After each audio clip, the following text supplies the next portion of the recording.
Good evening, ladies and gentlemen. Welcome to the first show of 2016, the Pantheon Podcast, of course. The show where we discuss everything related to Smite, patch notes, esports, us. You name it, we discuss it. My name is Ducko3, the host of the Pantheon Podcast. It's been a while since we've been on here. And today, we've only got a few of us. There's only 3 of us this week. But we have... four. We'll 5 even. I have my other cat as well. I guess we can count the cat as well.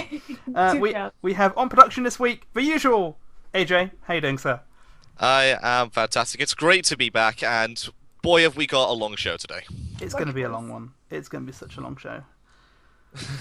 Well, we're not really discussing what we usually do. It's a bit of a change up this week, considering how big the patch notes were. We're going to be going through them mostly. If there's time at the end, we'll also be going through a bit of esports news. Esports news. And this week we've also been joined by SushiNur. Do you want to be SushiNur or Sushi Chew now? Sushi Chew, preferably. Sushi Chew. Okay, we're going to have to change you over there. Yeah. And we've also got your cat. Yeah, we do. This is Loki. Loki Wait. the cat. The cat's just like, I don't want to move. Don't keep me here. This is Loki. Don't keep me here, woman. I'm going to move him over and... Come here. Come here. God. This is Boo. Boo. Hey, Boo. Loki and Boo. Okay. Loki and Boo. Hey, Boo. Okay. There you go. Ooh. And ladies and gents, that is how... No, I'm not going to say what I was going to say. I was going to say that's how she talks to her, and then let's leave it at that.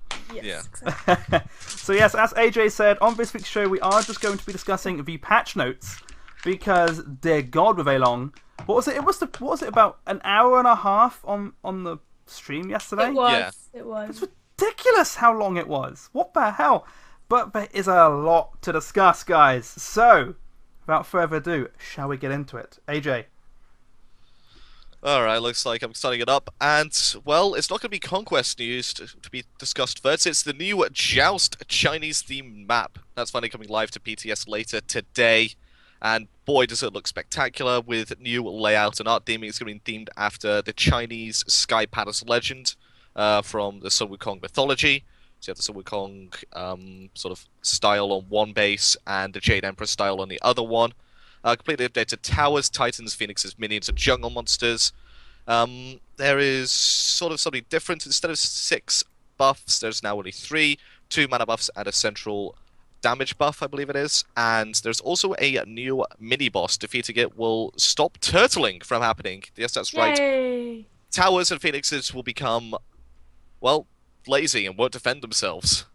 That's the crazy part, isn't it? But it does mean that if you've got someone who's sitting there and not doing anything, because we've all had that experience when we're playing it, and then they'll just go, we actually have to do something now. Okay, so that's a pretty good addition. I like that. Yeah, I think so too. And we got all the minions and towers and stuff. They'll be themed differently as well to your regular. A lot to go through, a lot to say. And also on the previews, we saw that there was a bit of a side pathways going around the phoenixes, so you can come from behind a potential gank. So it's what you see in Clash right now, where you can go through the sides of the phoenixes. So that'll be very interesting to see. Yeah, that should be pretty cool. Actually, being able to not just go from the front, being actually able to backdoor and stuff. It's gonna be interesting to see what they do with it as well. So I'm looking forward to this new map. Yeah, it's gonna be. I can't wait for it to go through. And for those of you who do participate in EGL, we are potentially looking at having a new Joust tournament on Sundays, I think is potentially when we could do it. I think this was a one-off, wasn't it? We're going to do a one-off Sunday tournament and see what happens, see how popular it was. But yes, the answer is we can't take part. Us 3, we'd make a great team. Yeah, I'd yell at Sushi the entire time for doing stuff, and AJ would carry us. It's great. Oh god, I gotta carry you too. I don't think my back's strong enough. I'm relatively It competent. is, don't worry, I'm not that heavy. Yeah, I'm relatively competent. It's Sushi that's going to be weighing us down. Wow. Not even? Hey, okay, first rule, you do not call a lady fat. I didn't call her fat, I just said she's going to be weighing us down. That is indirectly calling me fat. Jesus Christ. God damn it, Darker. Alright, so I'm just posting in chat now the PTS patch notes, so you can have a look at that, as well as all the god skins that will be coming out as well, which including Shining Heaven Amaterasu, Shield of the Gorgon Athena, Sir Pensworth IV, Esquire Kukulkan, Solus Machine Soul, Berserker Allah, and Arizu Ymir. And for one of those, the Berserker Uller, you get that from being gold and above in this season's league queues. That's either Joust or Conquest, I believe. You can get it from either one. So get your ass in gear if you've not already got that. Soulless Machine Soul you get through completing this mini Japanese Odyssey that's going on right now of 4 items, one of which is Irezumir Ymir, and that's the 4th and final one you can get. Shield of the Gorgon Athena is your Tier 2 Athena skin, and I'm led to believe that Shining Heaven Amaterasu is the Tier 2 Amaterasu skin. That's really quick for Tier 2 to come out, isn't it? I think they're trying something new, because they released the Tier 2 of Chiron very quickly as well. So maybe they're looking to get Tier 2 skins out a couple patches after this god's released. Yeah, that'd be quite cool to see. We'd nice to see them do that. Because when they started to release gold skins, they did the same thing as well. A couple patches afterwards, gold skins would be released. And for the gods that didn't have it yet, they were working on the different patches into the future. Just constantly bringing them back in. We've still got a fair few that don't actually have it yet, like Artemis. So I would like to see what they do with them. We've had a few which are remarkably underwhelming, like Zeus's Tier 2. Zeus and Medusa have such underwhelming Tier 2s. But then you've got other ones, like Sun Wukong's Tier 2 looks amazing. Yeah. So, I don't know. I want to see them. I want to see everyone have a Tier 2 skin, but that's going to break my bank. We have Sir Slashington the Third, and now we have Sir Pensworth the Fourth. We're going to have a full team of... Gents. British team. Yep, British team incoming. British team. I do say, you've been killed, sir. Technically, you've already got a full British team. Just go all Egyptian gods. Oh yeah, pretty much all of them have... Apart from Khepri. Khepri's the only one Khepri's the only Egyptian god that's not got a British accent. Yeah. So weird. Strange, isn't it? Does Sir Ket count as one of the classy teams? No, because she had a steampunk. Well, these guys are kind of steampunk. I mean, look at Sir Pensworth's skins. Look at it. No, he's in like a blazer and tie. You can have steampunk like that. It's Victorian-esque. It's all Victorian-esque. Yeah, voice packs are going to be done for the Kulkan Sol Ymir Ulla skin, as well as the Kaiju Sobek skin having its voice pack updated. A lot of people were complaining that some of the voice lines were third person, some of them were first person. So I imagine they're all going to be third person. The Isle attack right lane didn't fit. Yeah. The Kaiju is on its way. The Kaiju is on its way. The Kaiju is in the right lane. That sort of thing. But yeah. I'm in the right lane by reporter voice didn't quite work. Nah. Yep. And I know we're not really discussing most of this because we want to get down into the meat and gritty of the patch notes, which are later on. So we're just going to quickly burst through these. Updated god cards for Chunga Masteries and Tier Mastery skins. Holy crap, that tier card. The tier card looks good, but the Chunga card looks so much better. They both look really good. Yeah. Like, congratulations to the art team. They do some fantastic jobs on these card arts, especially the ones that are being redone. They really go above and beyond. Some of them are fan art as well. And so we just got to shout out to the community here that some of the cards that you guys make, which go on the game, are bloody amazing. Like, actually amazing. So... I mean, the, one of the Kali skins, the convention Kali skin, I believe the one that was going to be introduced but wasn't, was a theme skin. Oh, Tomato Kali? Yeah. Tomato Kali. Like that was a community done god card. Okay. My cat does not want to cuddle. Well, you're on stream. Don't cuddle your cat. Don't cuddle your cat. Wow. So the third item in the Japanese Rising Dawn Mini Odyssey event is the Japanese Rising Dawn bundle, which will feature a Temple Ward skin, a Japanese avatar, as well as music. So that's going to be the third one, so you can complete that coming up as well. And some new achievements for Amaterasu, Artemis, and Ravana. I don't know. One of them is called It's a Trap. Hey! It's a trap. It's a trap! As Artemis crippled 25 enemy gods with Transgressor's Fate. Okay. Look, this Stunville achievement right now is very hard to get, because Tusky just stands there for 1.5 seconds before moving. With Artemis' buff incoming, which we'll get to later, it might be quite easy to get that one. Spoilers. Yeah, spoilers. Like, we're spoiling something which has already been done. Well, yeah, it's spoiling of a spoiler. Potentially, who knows? Is that a thing? No, I don't know. Anyway. Alright, so that's going to complete the Rising Dawn events, achievements, daily, quest and UI. The login bonus right now, it's a bit clunky. Because you log in for 5 days, 6 days. You then miss a day because you were out, you're on holiday, you've gone an emergency, your computer broke or something, and suddenly you've lost your streak and you have to go back to the very beginning of the week and collect your rewards. So you can't collect the 15, 35 gem rewards at the very end. What's getting replaced now is a daily quest system. Each day you log in, you will get 2 quests, up to a maximum of 2. Completing a quest will reward favor and increment your quest tracker. While completing enough quests, players will receive gem bonuses. So each day you get quests, you complete them. Eventually, if you complete enough quests, you get gems. But these cannot stack if you think of it like this. If you log in one day, you get your 2 quests. Fine. You don't complete them. Next day, you can't get 2 more quests. If you complete one quest, next day you get 1 quest back. Did they mention whether you can abandon a quest?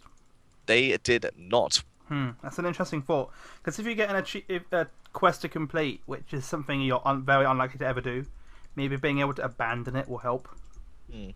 Well, most of them are going to be very simple, like play 3 matches with a warrior, play 2 matches on an Egyptian god.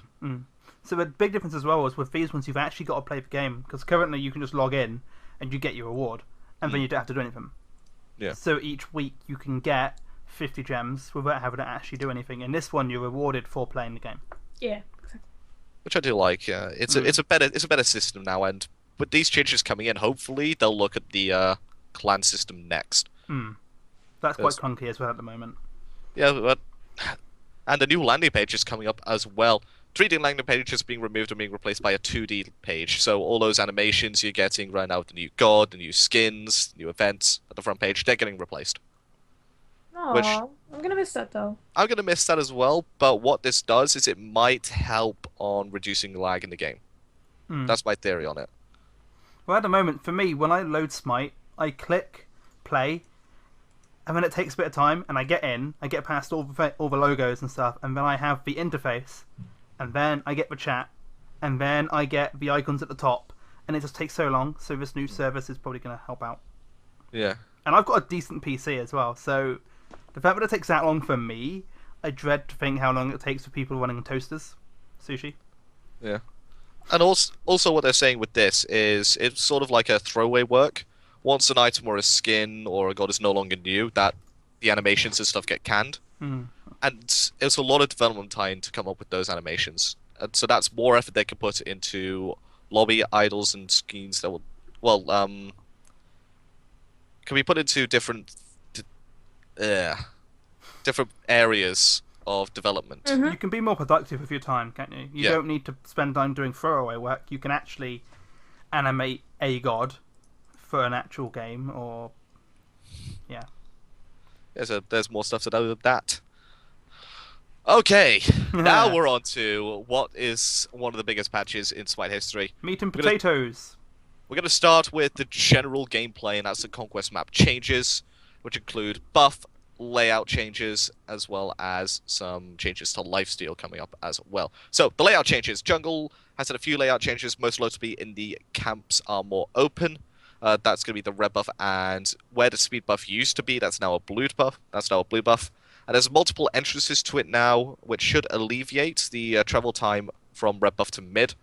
Those should be getting there at the same time, with the paths being very similar. There's more of a chance of an invade potential now. You don't have to go round the top of the buff. It's overall a good change, which should encourage more aggression and more invades. Yeah. I mean, if we've made it so you can be more invasive, but the big issue that I've always had with this map is that it takes so long to get into the mid lane. It takes longer for one side than the other. Chaos side Order side has a longer route, don't they? Yeah. So if they're balancing that, that's all good. They can do whatever the hell they want to the rest of it, as long as no side gets an unfair advantage just because of random luck. If you're a hunter and you've liked your attack speed, I am sorry, that has gone the way of the dodo. It is extinct. Goodbye, attack speed buff. And It's still in the game though.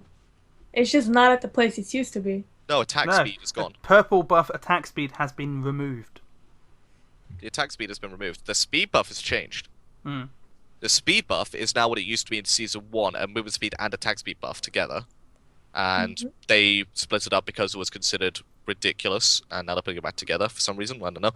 But speed buffs are now split upon 3 minions surrounding the fire giant. Picking up multiple copies of this buff will stack in place up to a maximum of 3. So if you pick up all 3 of these speed buffs, you get 21% movement speed and attack speed. So the wording of this, then, it sounds like one side gets part of it, the other side gets another part of it, and then there's one in the middle they have to fight over. If you looked at the PTS patch notes video, yeah, when they were doing it live, what you saw was 3 minions surrounding the fire giant. There was one in the center, right, sort of like just outside of the 2 pillars. Yeah. And then the 2 ones just constantly moving around inside the fire giant pit, going from end to end, stopping for like 2 seconds, then going back. Okay. So there's gonna be a lot of contention going around for those minions. I imagine Bakasura is just gonna be able to walk up, eat one. This could be the rise of Bakasura then, especially when you consider what's coming up for him later. Potentially, although I still feel like he needs something. Yeah, but never know. It could help. You never know. You could end up with this new setup as well. You could end up with some really, really, really aggressive starts. Some huge fights breaking out right at the beginning. Yeah, and if you're a Mercury player, if you get all 3, that's GG. Oh Christ, yeah, that's a point. Wow. 21% movement speed. That's 3% more movement speed than boots. Jeez, that's so much. That's actually crazy. Right at the start of the game. Wow. Okay. I mean, you gotta fight and pick up all 3 of the fire elementals, so there's potential. Yeah. And it might not be able to happen. Depends on how tough they make these fire elementals. That's the interesting part, because you don't have to fight in this you only have to fight 1. You won't have to fight the 2 little ones as well now. So, yeah. Well, probably make them a little bit tougher then, by the sounds of it. Yeah. There's gonna be a lot of contests going around over on those speed buffs in the new map. I gotta feel. Most likely. For where the blue buff and attack speed buff used to be, they're going to be now changed to experience ball camps. So a bit more experience around the map to be collected. That's not too much to say about that, other than there's a lot of experience to go around. And it doesn't have to all be picked up by the jungler as well. So there's a lot more gank potential coming out for the junglers. Yeah. Very aggressive. I think this is going to be a very aggressive season. It's going to favor NA a lot. This season, I mean, looking at the patch notes that are coming up as well, but we'll get you through it all. This is set to be one of the most aggressive seasons we have seen in Smite. And by that, I mean holy crap. So, I wouldn't be surprised if you see more games last only 20 minutes. They said they were trying to have a more distinct power curve in this game, where the earlier gods felt stronger early but weaker later, and the late game gods felt very weak early but strong, like very strong later on. Oh, but this could potentially be it, with the openness of the map where it is right now. The aggressive gods, the early game gods, can invade a lot more freely. So Thanatos could just literally walk up to the blue buff and doesn't have to take that long of a route. He isn't caught in the buff anymore. Yeah. Oh, that's going to do it for that. Changes to lifesteal. Wait. There's something here we've not mentioned. What's that? Spectator! Oh, has not been updated. It's not been updated, and performance improvements are going throughout the PTS. So us as casters, we're going to be happy about that. The better damn work. Bloody hell. Yeah, it better The work. amount of times it doesn't work for us on EGL is ridiculous. Yeah. Not being able to cast the semi-final because of spectator issues. It's not acceptable. Changes to lifesteal. Lifesteal can no longer heal for more health than the target has. So if a target has 50 health and you crit them to kill them, you're not going to heal up for all that crit. You're going to heal up for what damage you did. Yeah, that makes sense. Yeah. Because technically you're not doing the damage. So getting 100 life, getting like 1,000 lifesteal because you do 1,000 damage doesn't work because they're dead. You only did like 200 damage. So a very, very situational nerf there. But a nerf nonetheless. So if you're a Hunter player, well, stick around because there are a few more changes which could sway your opinion on what the patch is going to be like for you. Highlighting options have been changed, so it's now determined by shader settings. So if you're going to be having different shaders for the different targeters. That's cool. And added an option as always show brackets which forces highlight on bracket 2. Okay. Which one's bracket 2?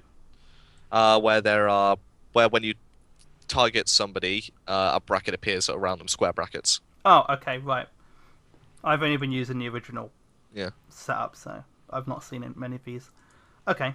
Right, so there's also co-op difficulty in movements, AI obstacle avoidance improvements, buff icons, unification and simplification. That's going to be coming into the next patch, they said on stream. Fix an issue where reporting a player grares at the report button of other players, and the most important thing of all, when you mute a player, it now includes social emotes. It took them so long to implement this. This has been one of the things that, at least for Reddit, has been asking for ages. Because you get fed up with it, don't you? Yeah. Ra. The entire time. Shut up, Ra! Shut up. You damn pigeon! That's basically it, isn't it? So many people got fed up hearing that. Yeah. So that's going to do it for us for the general gameplay changes. Now on to some actual changes which can have some major impacts on the game. That's item actives. They're now called relics. Relics are free. Relics, you unlock your first one at level 1 and the second one at level 12, and they can no longer be ranked up to higher tiers. That's right, you get a free rank 3 active at the beginning of the game. Or do you? They've all been changed to better improve the fact that they are now free and given to you at the very beginning of the game. Oh, there's a lot of changes to be going down here. Some of your actives that you come to know and love have unfortunately left the battlefield. Some of them have had name changes, and there is a brand new one in the game, as well as the return of an old favourite that people missed back in Season 1. Missed? I don't know if we missed it. It was fun to see people buy Eye of Providence, though. It was cool to use. I liked using it too, but... So, for those of you wondering, Eye of Providence is now called Scout. Upon activation, you may place a single sentry ward. The cooldown on this relic resets upon returning to your fountain, which is key. That's a good buff to it from where it was before, because it's on 100 use. It's going to see use. It's going to see use. It's on 140-second cooldown right now. It was on 120 before, and people didn't pick it up, so the increased cooldown meant it was going to be worse. But with that, resets upon returning to your fountain. Every single time you're about to back, you're going to be using that active, backing, and then coming back out and placing another sentry ward. That's the key sentence as well, isn't it? The cooldown on this when it resets. Because what's probably going to happen, and this is something I'm expecting to see happen fairly frequently, is you're going to find the support buy this instead of anything else.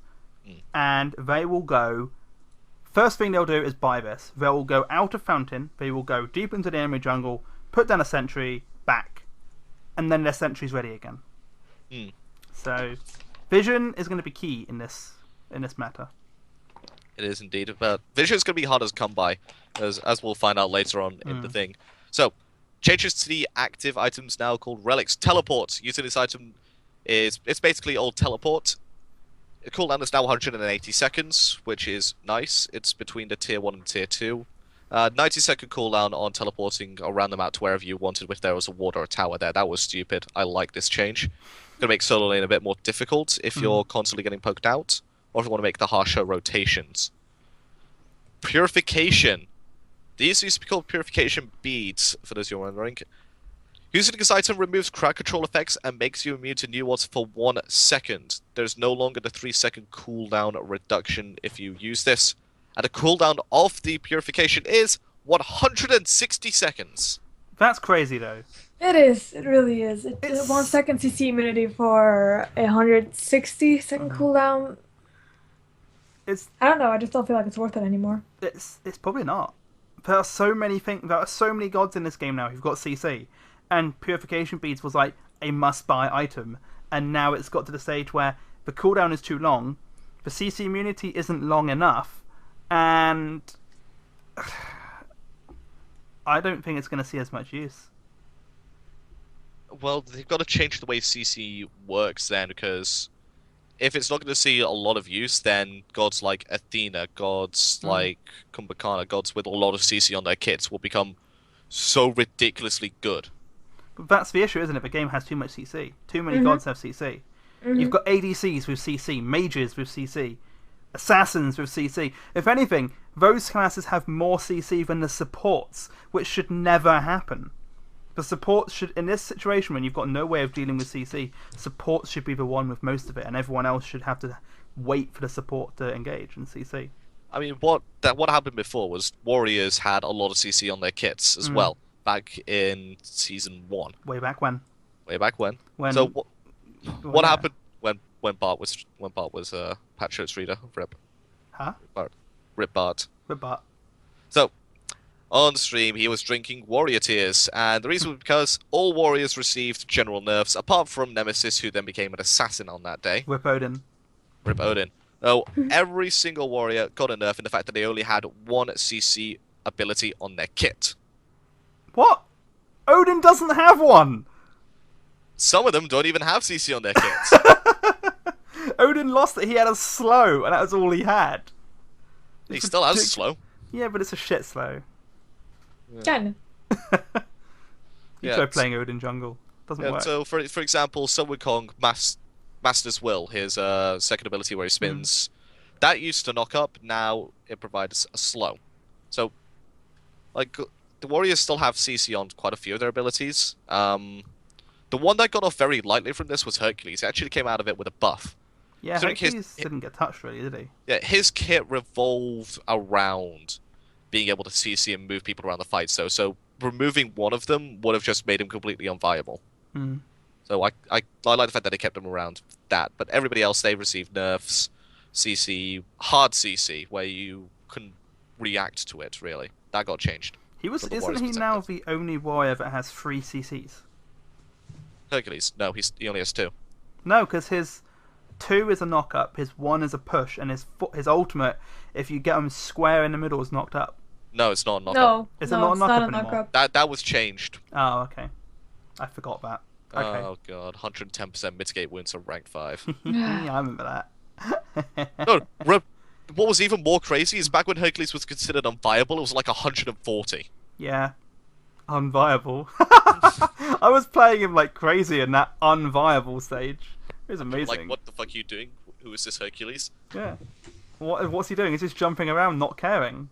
I wonder why. Anyway. And people finally realized in Hi-Rez were like, nope, no, go back. So, more item changes. Sanctuary. This was the former Aegis Pendant. Cooldown of 160 seconds, no longer provides the damage mitigation after the fact that you've come out of your invulnerability. Blink. Using this item, teleport your short distance. 120 second cooldown, so it's between the tier 1 and tier 2. Very close to the tier 2 cooldowns. Curse. Used to be weakening curse. 65% healing reduction. 40% movement speed reduction of 55 units. Cooldown of 120 seconds. Relatively unchanged. It's pretty much the same as weakening, isn't it? Yeah. Pretty much.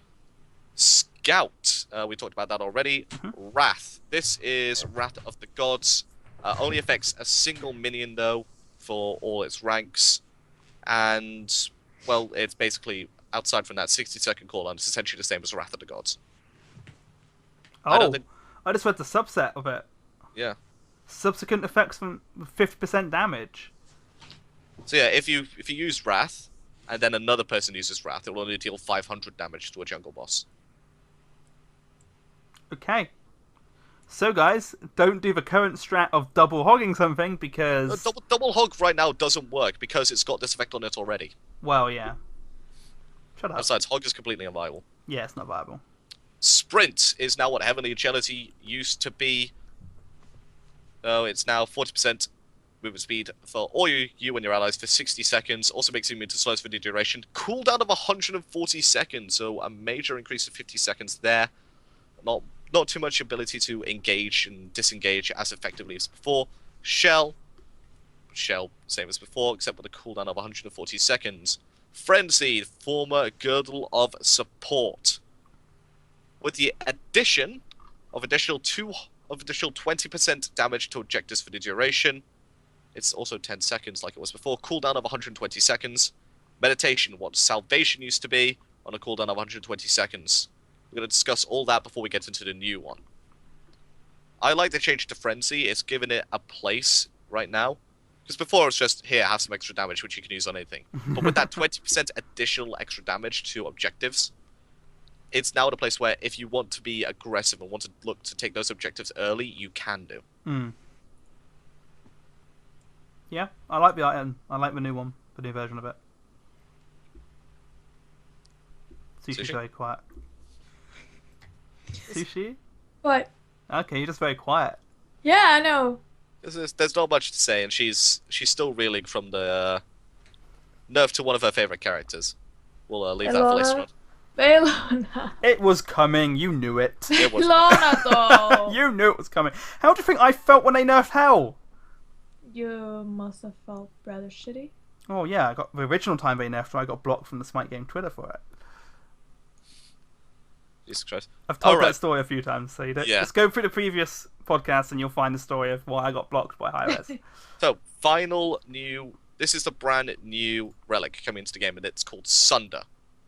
This is a active that will allow people to burst through tanks a lot easier, I think. So, what it does, fires a bolt that deals 40 true damage, plus 14 damage per player level. So that's quite significant. That can deal 280 plus 4. That can deal 320 damage at rank 20, when you're level 20, sorry. And reduces target's protections by 25% for 4 seconds, on a cooldown of 120 seconds. Oh, if there's a very annoying god in the game, like, for example, Xing Chen, and you want to kill him, first of all, you get anti-healing, because his HP 5 is ridiculous. Then, you fire a Sunder at him. Then use whatever ultimates you want to on him, and he's just died. He's just dead. The 25% protection reduction is key for this active, and can see a lot of play, but can see also no play, depending on how effective people use this. I like it. I like it as well. Some variety.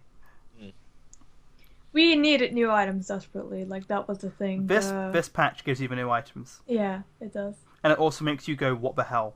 Exactly. Right. Hey guys, I can be in the high-res balance department. Easy! Let's make OP items. Done. Yeah. Yeah. So, consumables, the one change to that is the Sentry Wards. That's right, if you wanted to buy the active Eye of Problems, which is now called Scout. Sentry Wards have their vision reduced from 60 to 45 units to bring them more in line of regular wards, and they're still 135 gold. It's still difficult to ward, as it is. We don't need enough. Yeah. I can see us being able to buy 3 wards again with this change. I hope so. At the moment, like, guys ward, and the support's got 2 wards down. Well, I can only put 2 wards down. Start warding. No, it's your job. Still happens. To this day. Yeah. People still think warding is entirely the support's job.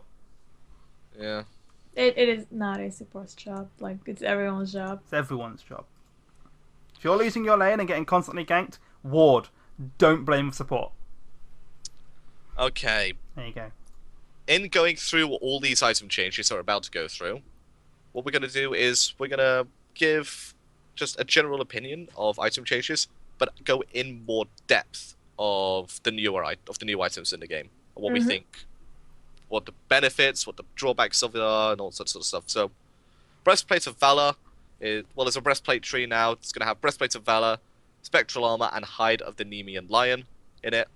Breastplate of Valor, cooldown reduction reduced from 25 to 20%. I like this change. CC, the cooldown reduction, Reduction, there you go. if I could actually speak. Word. Because there's now CC reduction in the game, again, which is nice. So, cooldown reduction, it was too prevalent before.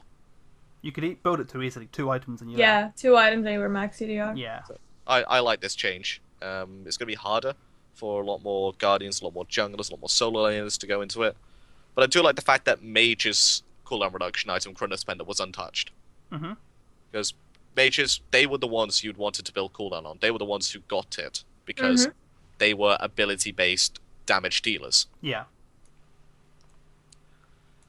Spectral Armor. This is a new item in the game. Woo! And this one, you're going to love it. You're going to hate it if you're a hunter, actually.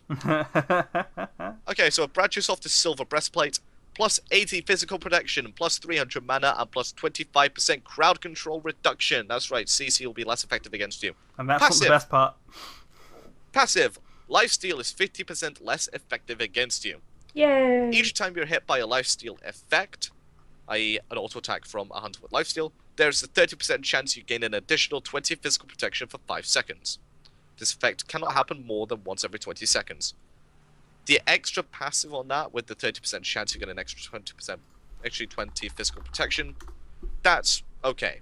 That's fine. The main reason you'd buy this item is 50% less effective against you lifesteal.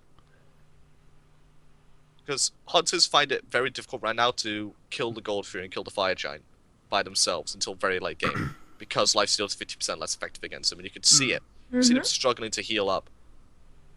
And the cost of 2,300, this is going to be built on basically every single solo laner who wants to fight the ADC, like Osiris, Bellona, Tia. Xingtian. Xingqian. You almost forgot him. Well, no, every single Guardian in the solo lane is there to just be annoying in the fight in general. All the warriors are there to just go up to the ADC and say, hey, you're not getting past me, would you like to die now? Yes, bye! Well, the interesting thing as well is this, by the wording of it, the 50% less effective should probably work against mages too.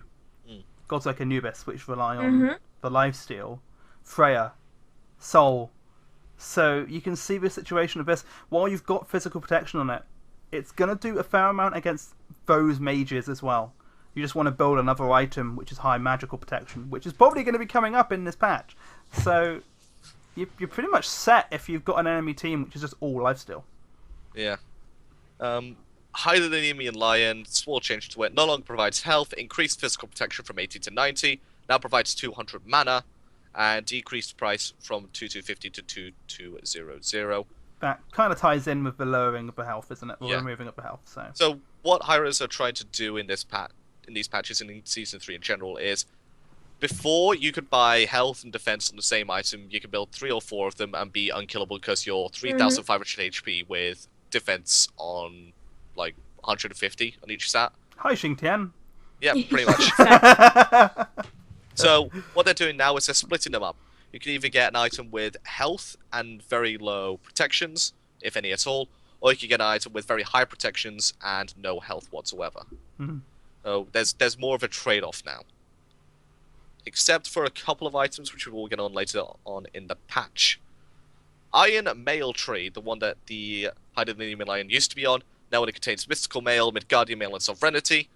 Mystical Mail had its health reduction nerf reverted, so it's now back up to 300, but its physical protection has been reduced to 30.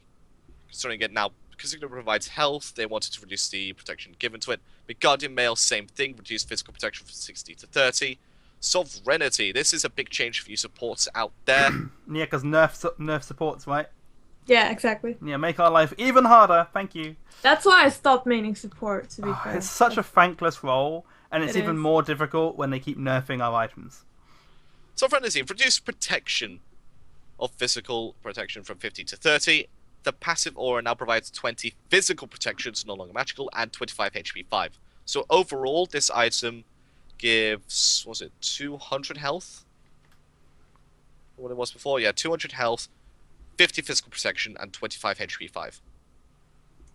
Yeah. Which, to be fair, it's not a bad item, considering the other items that are in the game on this patch right now.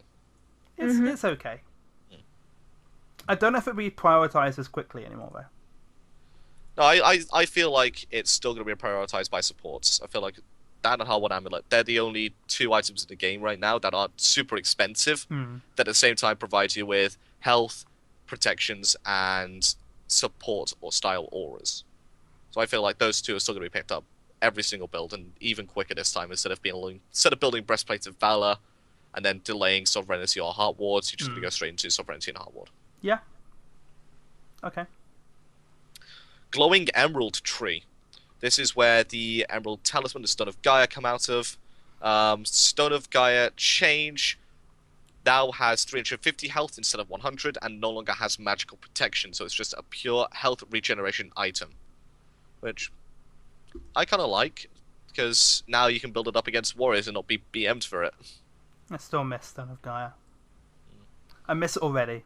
I like Stone of Gaia. I get so much hate for my love of that item in its current form, but... So what this item nerf does do is it allows mages to be more viable in solo lane. Because before, warriors just built Stone of Gaia.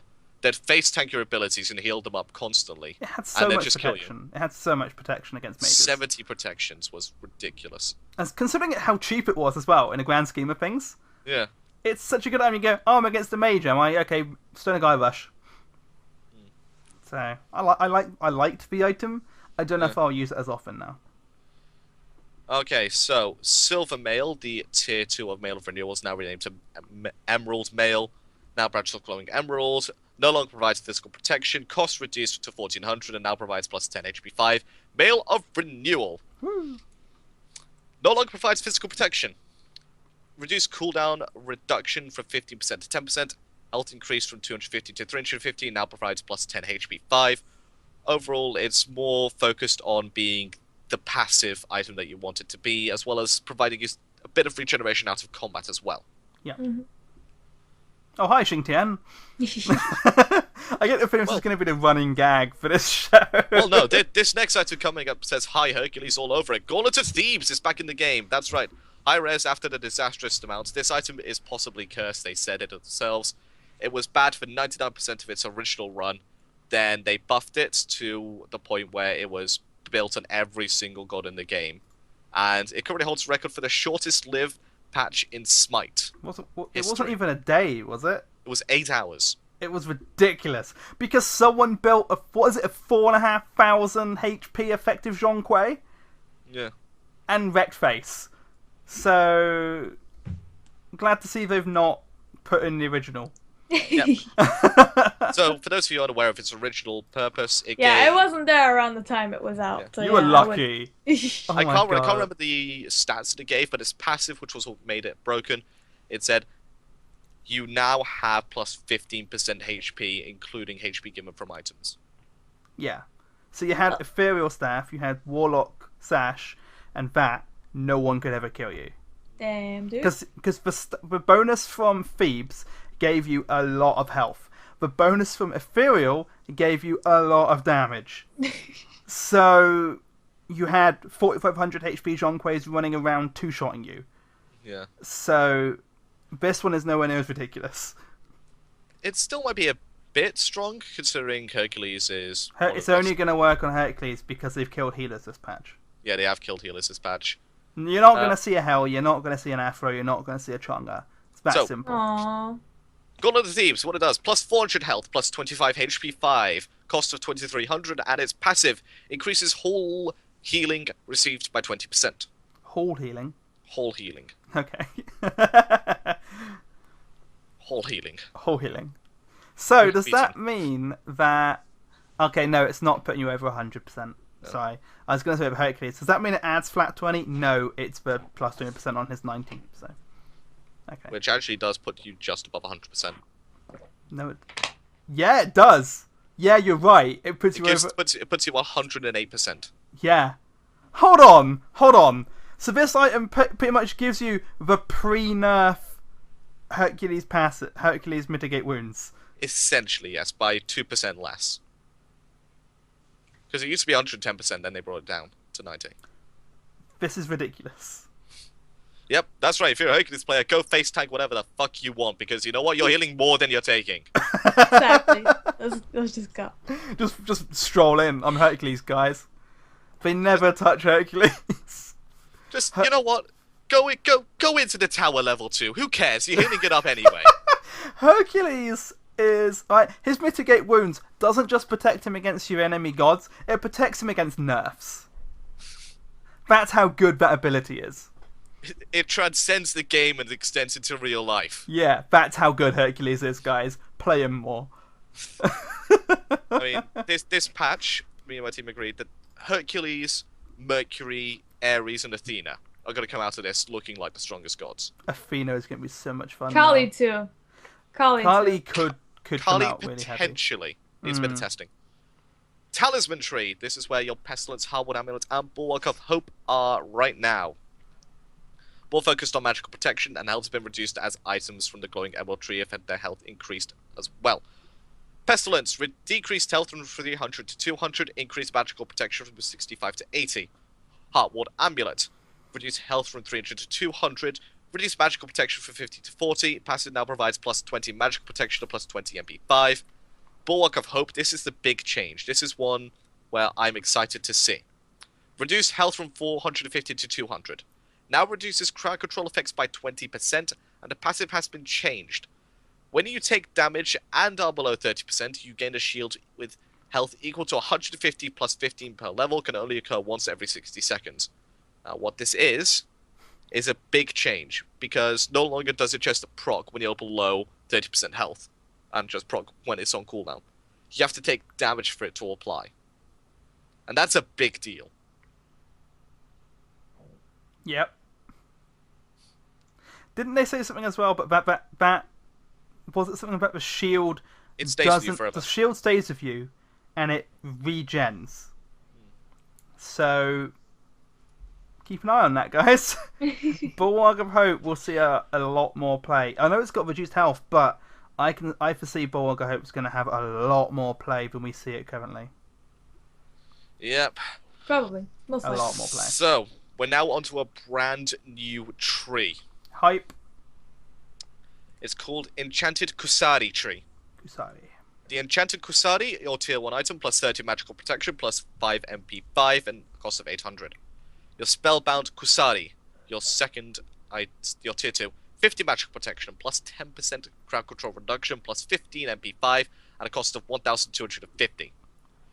Fine so far. Now we're on to the items themselves. Genji's Guard. Just for the name, I'm buying it more often.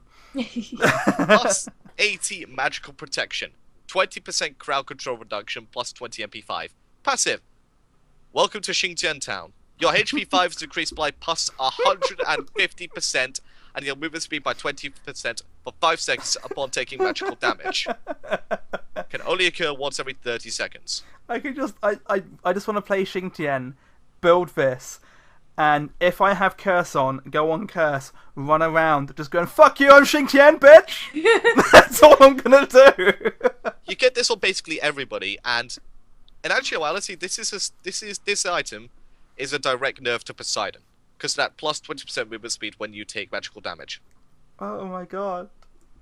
You're now faster walking out of his Whirlpool and Kraken range. Oh! That plus 150% HP 5 is just ridiculous. That's a point. We were discussing this before the show happened, and we didn't mention it earlier.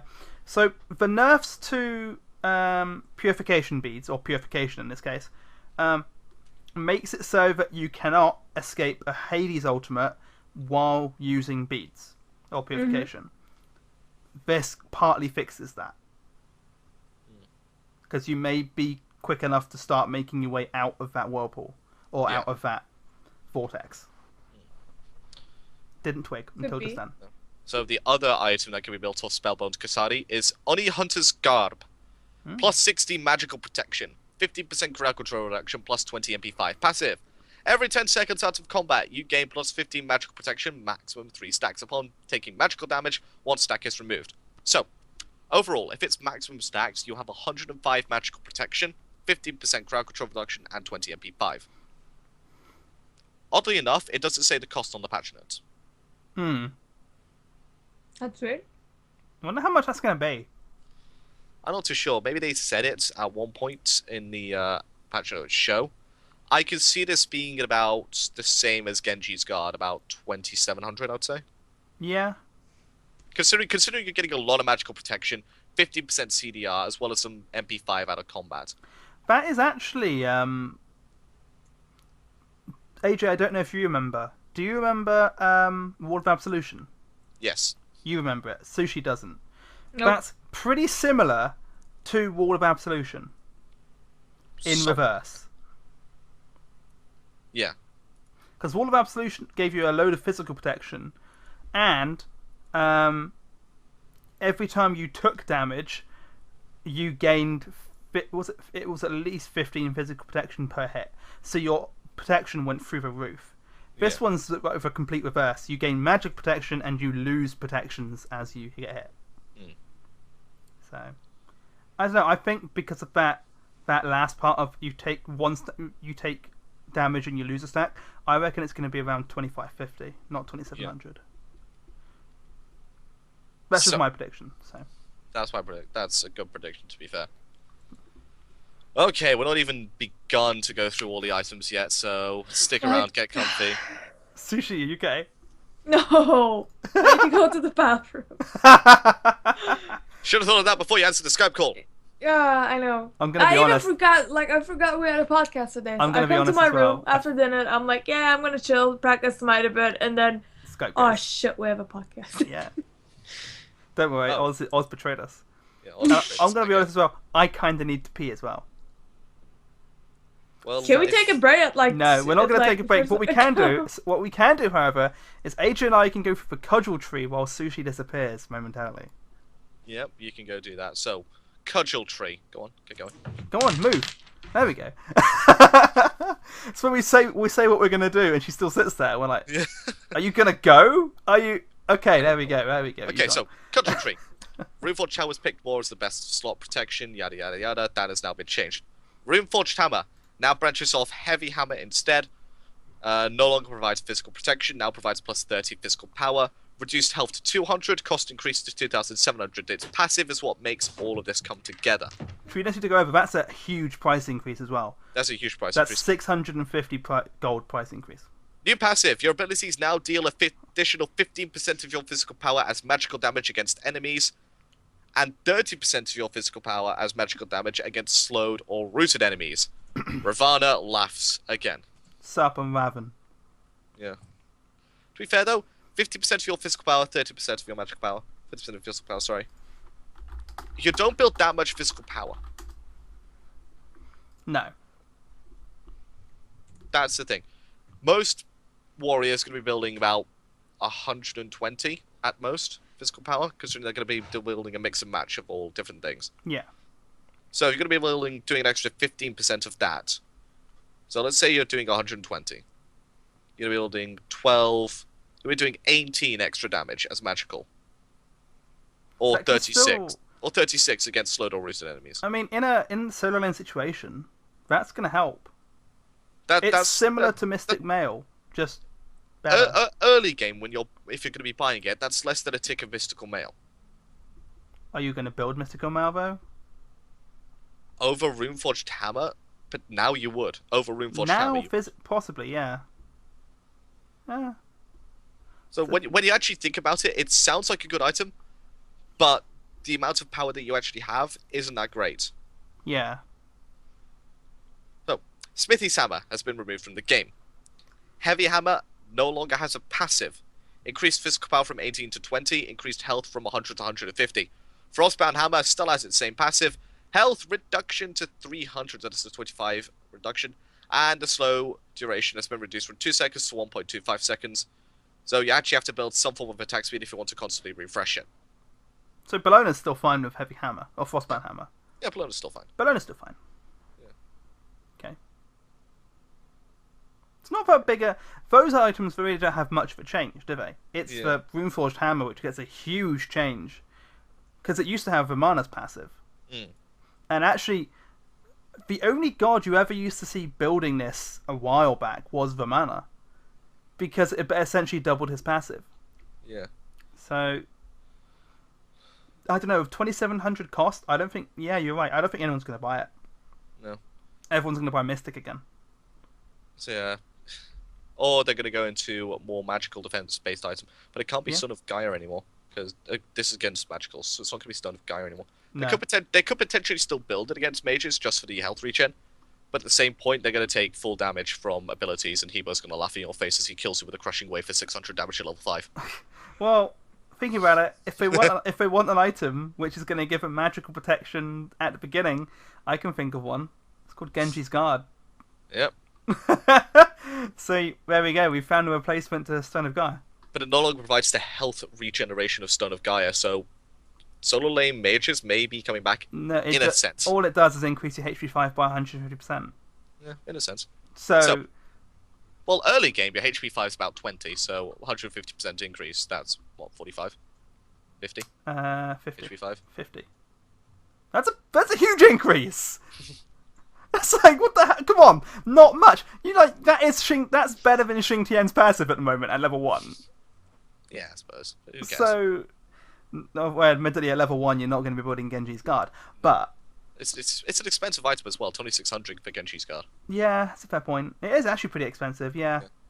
So solo lane mages, I feel like, could be coming back in a sense. Yeah. So we're now on to the third to last defensive tree. That's right. We haven't gone through the offensive items yet. Oh my. The round shield tree, there's just a bit of slight changes to the numbers just to put it more in line with where it needs to be. Shield of Regrowth, increased physical power to 30. Shifted Shield, increased base physical and magical protections to 20. Void Shield, increased power from 25 to 30, and increased physical protection reduction aura from 15 to 20. So it's now more in line where the other items are. Yep. So good changes all around for that. Enchanted Buckler Tree, just one item there. Ankylo. Reduce cooldown reduction from 15% to 10% to bring it more in line with how hard CDR is to build right now. And a new passive. Hercules says hi. You gain Hercules says plus, hi. You gain plus 0.5% physical power for every 1% of missing health. Oh my god. Mini Hercules passive. That's Hercules passive. Okay. Wow. So far, what we've gone through, what we've said, what we've had so far is I'm Xingtian bitch, and I'm Hercules bitch. So. Well, that's because those are the two defensive players, two defensive gods which have got nice stuff. The beads nerf is what's allowed Ares and Athena to go, hello, I'm here. Mm-hmm. I'm Athena bitch. I'm Athena bitch. When we get into the offensive items, you will see why Mercury is now king. Mercury, oh my god, I can't. He's already considered good without the offensive item changes because of the changes to speed buff and the fact that he can just wreck people's faces from there. Yeah. As we go into the cloak tree, the final defensive item tree. Spirit Robe, reduce cooldown reduction from 15% to 10%, now provides 10% crowd control reduction, which is nice, they added that back in. Hide of the Urchin, reduce base protections from 45 to 35, increase protections gained from stacks from 2 to 3, so stacked. Fully stacked Hide of the Urchin is exactly the same. No changes for that one. No changes. So I reckon you could be seeing that picked up on a few supports these days, considering health, protections, and mana are just hard to come by in one item. I used to rush Hide of the Urchin support Odin. That was fun. Yeah, so that's going to be an item which I feel is going to be built on quite a lot of gods now. But Cloak of Unrelenting Sorrow, this is a new item. And it has one of the most... It's a broken one, isn't it? Oh, this is a ridiculous one. This is a ridiculous one. Yeah. We said the best for last. Yeah, not the broken. Yeah. Oh my god. It branches off from Cloak of Concentration, which is where Spirit Robe goes into. Plus 60 physical protection, plus 60 magical protection, plus 15% cooldown reduction. Passive. If you take damage below 30% health, you unleash a shockwave that stuns all enemies within range 20 for 1 second, and gain CC immunity for 1 second. This effect cannot trigger more than once every 90 seconds. Cost of 3,600. It's like, what? Solo laners say hi, how do you do? Kill me if you dare, you fucking mongoloids. Can I say it again? Yeah. I'm Xingtian, bitch! It's like, what is this? So, it now gives Shark a form of CC. It does. An expensive form. Yeah, but it's a form of CC he's paying 3,600 gold for. Yeah, it's an expensive form of CC, but it's a form of CC. This is crazy. Yeah. That item, you are never... While it sounds great on a support, that price tag means that no support is ever going to build it. No. Ever. Because at this point, say you're 25 minutes into the game. The support is lucky to have broken 7,000 gold. The support, 25 minutes in, the support would have about just finished Boots, Heartwall, and Sovereignty, as well as the 2 actives. Yeah. They won't be buying this. No. No chance. This is a solo lane defensive item that you get in the late game, like it's your 4th, 5th item. Yeah. Just to then have more oomph in the team fights. I mean, this item here is the first thing that you'll see from the rest of them. It's getting to a stage where the items which are classed as luxury items are going to make it so that the team that is in the lead is basically guaranteed to win from this point. Because if we look at the offensive items in a minute, Cloak of Unrelenting Sorrow is nothing compared to some of the offensive items. And I'm not even exaggerating that, but some of these offensive items are actually ridiculous. So, we're going to see a lot more Snowball in Season 3, I feel. Yeah. And this is the start of it. That is just the start of it. Mm-hmm. That's the But beginning. that's going to do it for us for the defensive items. Yay! On to the offensive items. Don't worry, guys, we're only halfway through the patch notes. Actually, there's a lot less changes to offensive items than there were defensive items. Yeah. So, Spiked Gauntlet Tree, Soul Eater, and Bound Gauntlet, they are being changed. Both of them no longer provide health. Yes. So, Bound Gauntlet increased attack speed from 7% to 15%.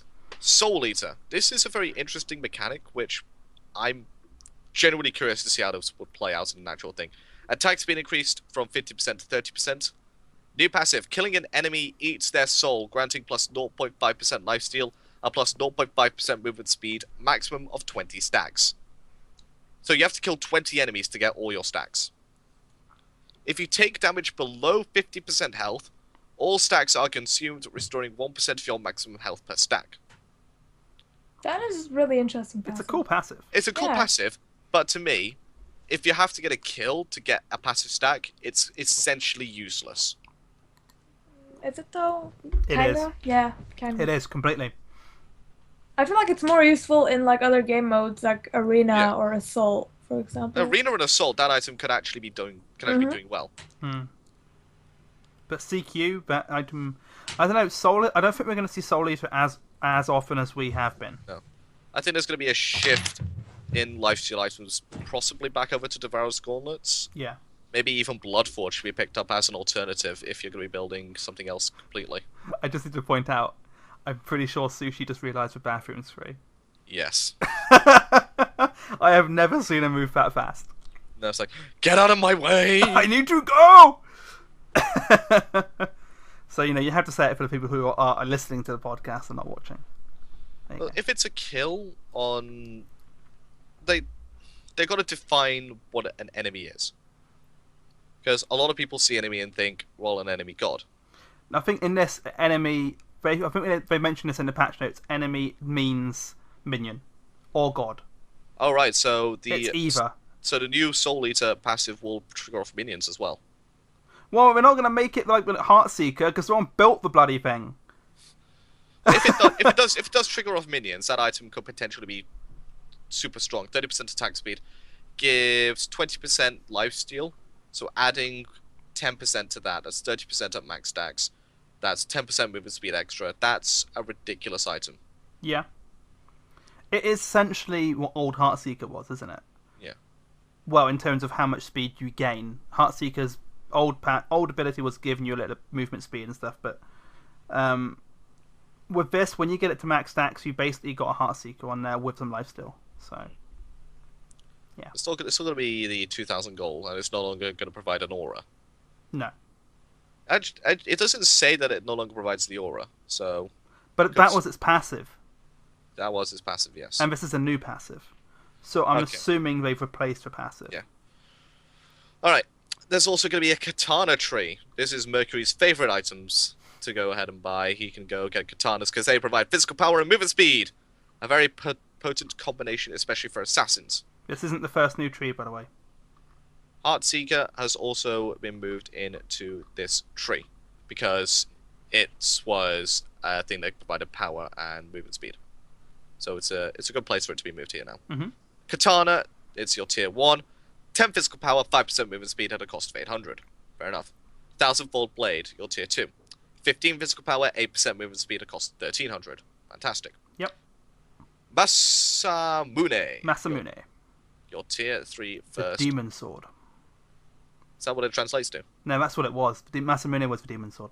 Okay, so the demon sword is the first tier 3 that branches off of this. There's 3 of them. There's Masamune, Stone Cutting Sword, and Heartseeker. So, Masamune, 30% physical power, 10% movement speed. Passive, you deal additional physical power damage against targets with more maximum health than you, equal to 1 power for every 10 health difference to a maximum of 50. So, This item is to punish those gods which build a lot of health. Screw you, Xing Tian. And Ymir, because he gets a hell lot of health naturally. But this item is going to be picked up by physical auto attack based assassins and possibly even hunters like Mercury. I can see this actually becoming an ADC staple. Yeah, I can see it's becoming one as well. It's a good item. I mean, that's... You can... For every 10 health, that's a difference, that's 1 power. And up to a maximum of 50. So, if they had 500 health difference from you, you're having 80... There's an inconsistency in this. Yeah. Equal to 1 power for every 10 health to a maximum of 50 damage. Yeah, so I'm going to go with that extra 50 power added to your abilities. I'm hoping it's not an equal to 1 damage for every 10 health. No, because that'll be useless. That's pathetic. So we'll go with its power. So, if a person has 500 health more than you, you have 80 physical power and 10% movement speed on them. That is ridiculous. That is the second most powerful physical item in the game behind Transcendence. Yeah. For now. But then you've also got kin size, haven't you, which does percentage damage as well. So if you wanna eat tanks, eat health based, get Masamune and kin size, and you will just destroy them. Oh god, Carly. Yeah. So for this patch, the theory is Carly is going to return because she doesn't need kin size. She can go Masamune now. Well, the thing is, kin size also had a price reduction. Fair point. So we could go into that a bit later on. Your second brand new item for tier 3 is Stone-Cutting Sword. 50 physical power, 10% movement speed, passive. Melee basic attacks. Melee. Decrease enemy physical protections by 10 and increase your physical protections by 10 for 3 seconds at a cost of 3100 and a max of 3 stacks. Useless item. Too expensive for what it does. 10% movement speed, 50 physical power. It's an odd combination. Like, Osiris is the only person building this, if then. And again, in this situation, why would you choose this over Masamune? Yeah, if you choose something different completely, because you're only gaining 30 physical protections and reducing their physical protections by 30. Nah. Like, no, I just don't see this item being that much. I think it needs a price reduction, coupled with a physical power reduction, if it wants to see more play. Like you said, Osiris is probably the only god that's going to build that. Yeah. So, possibly Raven? Possibly. No. Possibly. I see Raven as more of ability spamming, just running you down with Executioner and Frostbound type of god. Yeah, I'll go with that. Yeah, so he's not going to have. So literally the only god you're ever going to see this. Yeah, literally the only god you're ever going to see this on is Osiris. Okay, so Heartseeker, the new Heartseeker, builds off a 1000-fold blade, 25 physical power, plus 15% movement speed. You're passive. As we have for Sushi too. I think Sushi's back. Yeah. How many times do I have to tell you to mute your mic when you do that? What? Make all the noise. Alright, so we're on to Heartseeker right now. Hitting an enemy with a basic Hi. Jesus like Christ. that? That was scary, man. Hitting an enemy with a basic attack helps you gain focus, increasing attack speed by 3% per stacks, maximum 5 stacks. At 5 stacks, your next ability cast gains an additional 40 physical power. This is the physical version of Soulstone that is not a starter item at a cost of 1800. Okay. This is quite a good item that I do see getting used quite a lot. Building 10,000 Fold Blade at cost of 1300 at the very beginning. You get 2 of each potion. You're going to get 500 Golden Lane, which is not going to be that long. Especially considering you're getting a buff and then a experience camp at the start as well as a couple waves. That's going to be built in the first 2 minutes, if you wanted it, like old Heartseeker was. And this is going to just help you be a lane dominator. Yep. On her, Neath, maybe, I wouldn't give it to all, like Chiron, potentially as well. Yeah. Those gods which are very ability spamming as well as wanting to be aggressive onto you, who don't rely so much on mana, like Ola does. I'm just going to absolutely destroy with this item. And again, I'm assuming when it says enemy, I'm going to assume that means minion as well. Yes, I'm going to assume it means minions as well. Yeah. Okay. That's a pretty good change to it. I like that. I like it. People are going to build it for a change. People are going to build it. No one built Heartseeker ever since they changed it. So you do more. Why would you build that? Well, I sort of did as well, but only if I was snowballing already. Well, yeah, but if you're that far ahead, you just troll with it. Yeah. That's the only time you ever built a Heartseeker, for trolling. Or you were using SmiteTroll.com. Or you were playing Assault. Yeah. What was that, Sushi? What? What was Smite Troll? What do you mean, Smite Troll? Smite Troll. Oh, do you not know it? So it's yeah. I know. I was like, yeah. Yeah. Okay. So if you're wondering, there is a video on my YouTube channel where you can go watch AJ. Look at you shamelessly plugging yourself. AJ and I and a few others just playing all 5 of us with Smite Troll builds. It was amazing. They forgot to protect the Gold Fury Fire Giant secure multiple times. We had so many hogs. Okay, the Light Blade Tree, which features your favorite items, Executioner, Kin Size, and Assy. Just Executioner and Kin Size getting a change. Executioner, new passive. Basic attacks against enemies reduce your target's physical protection by 6% for 3 seconds at a maximum of 6 stacks.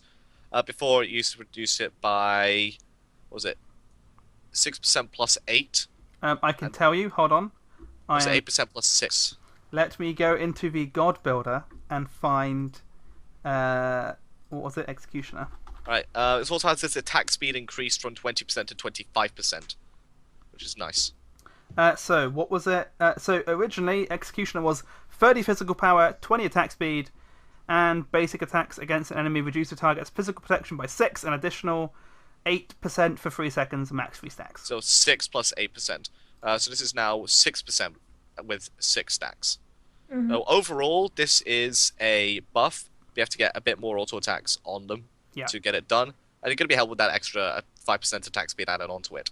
King Size. Increased power from 30 to 40 and reduced cost to 2,700. If no one's picking it up, buff it, and that's exactly what they've done. Yep. Good price decrease, good power increase. More people are going to see this. This could be the return of Carly. Potentially. I mean, we've seen Masamune as well, which is probably going to work really well on her too. So I'd like to see her come back. Yeah. But her sticking potential was ridiculous. I kind of want to see her back, and I don't at the same time. Okay. We're now onto the Mace Tree, which is home of your favourite items, Jotun's Wrath, Brawl's Beatstick, the Crusher, and Titan's Bane. Can I just say now? Fuck the Crusher. Yeah. Like, the new Crusher is actually viable to be built in my eyes. I hate the old Titan's Crusher. Bane, no change whatsoever. You're fine with that. Jotun's Wrath, reduced cooldown reduction from 25% to 20%, decreased physical penetration from 11 to 10. 11 was troll. 11 was troll. It was. It was so troll. If you built all the physical penetration items that were in the game, you would overcap your physical pen by 1, and that was because of the 1 on the Jotun's Wrath. Yeah. That's been released now. Brawler's Beatstick. Passive now works off ability hits rather than basic hits. Bastet says hello to all you healers out there. Yep. So which is nice, because it doesn't work on basics at all anymore. Doesn't work on basics at all anymore. Abilities. Okay. Just abilities. Okay. Okay, so essentially what they were thinking was a lot of ability-based junglers just couldn't deal with healers in the solo lane. Because the fact that they just couldn't reduce their healing without buying Weakening Curse or having their solo lane by Weakening Curse or a Pestilence. Now they can reduce their healing. And it's still by that 40% for 8 seconds that it is so prevalent on that Brawl's Beatstick. The Crusher. Here we go. Passive no longer provides movement speed. That's the only nerf that it's been given. Passive now increases attack speed by 10% per stack, and increases penetration by plus 5 per stack. Maximum of 5 stacks. Nope. Remove the item. Get rid of it. So, at maximum stacks, you have 40 physical power, 45 physical penetration, and 50% attack speed. Nope. All for the low price of 2,300 gold. Nope. I hate the item now. I hate the item's changes. Get rid of it. Remove the item. Say goodbye to all your towers and everything you hold dear, because that's just going to chew through everything. It's just... The item is... It's an item which if you're winning the game, it feels very cheap to lose when the enemy just uses the Crusher and wipes you out. It's such a cheap way to win. I don't like winning that way. I don't like losing that way. It's ridiculous. I hate the mechanic. I hate the mechanic with a passion. Especially when I was playing a game 20,000 gold ahead and they win because of a Loki backdooring. That is just fucking Crusher, salt man. To the injury. Just Crusher. Crushed my dreams. They should just call it the Dream Crusher. Add Dream in there. Jesus Christ. I hate that item. I hate it more than I hate Loki. You hate it because Loki buys it. That too. But... Anyway. So, Morningstar Tree. Hi-Rez Lament increased additional damage from passive from 25% to 30%. No one was buying it. It needed a buff. It got a buff. Morningstar Speed has been removed as it has no connecting item. So, yeah, considering that Morningstar Speed used to build into the Heartseeker, and Heartseeker's been moved to a different tree. The Lost Artifact Tree. Original Doom Orb is back, ladies and gentlemen. Yeah, baby! Yay! Doom Orb was a nice item. I like it. I like its return. It wasn't ridiculously overpowered like Heartseeker, considering that mages were in the mid lane, they were easily gankable, and it didn't provide movement speed. It was just a nice, well-balanced item that was good. You could build it, you could then sell it if you were not getting the stacks required from it. I like its return. The interesting thing now is, before, Doom Orb and Heartseeker were the mage and physical equivalents of each other, weren't they? Now there's no physical equivalent to what Doom Orb is. Mm-hmm. Just a thought for you. Although Heartseeker was ridiculous. So yeah, it kind of was. Yeah. So I'd like to see a physical version that isn't as broken as Heartseeker was. That's just me, though. Oh. Emerald Ring Tree. Demonic Grip and Telkine's Ring. They have received some changes. Demonic Grip has been given the same treatment the Executioner has. Basic attacks now reduce your target's magical protection by 6% for 3 seconds, maximum of 6 stacks. This is actually a slight nerf to Freya, considering that she has to build a lot of attack speed to get to 6%. To get the 6 basic attacks on at late game. Mm-hmm. And by the time she's got that, she has like 1 basic attack left before her steroids go on cooldown. And then after the 3 seconds has passed, the magical protection of her target is back up to full. She has to reapply it. Yeah. Telkine's Ring. Increase attack speed from 10% to 30%. Reduce additional damage on passive from 40 to 35, and removed health from this item. I think with that attack speed, I'm going to be honest here, with the change to Demonic Grip not working as well on Freya, we're likely to see more Telkine's Rings being built on Freya. Because of that attack speed, she'll get a lot more from Pulse and Irradiate. A lot more. That's my prediction anyway. Whether AJ agrees with me, which he probably won't, because he very rarely agrees with my predictions, but... You don't know, do you? Demonic Grip is difficult. It's a cheap item. At the same time, its passive is terrible in the late game. Early game, it's fine. So you could see it being built first item and then sold off. Sold off for something else later on. Yeah.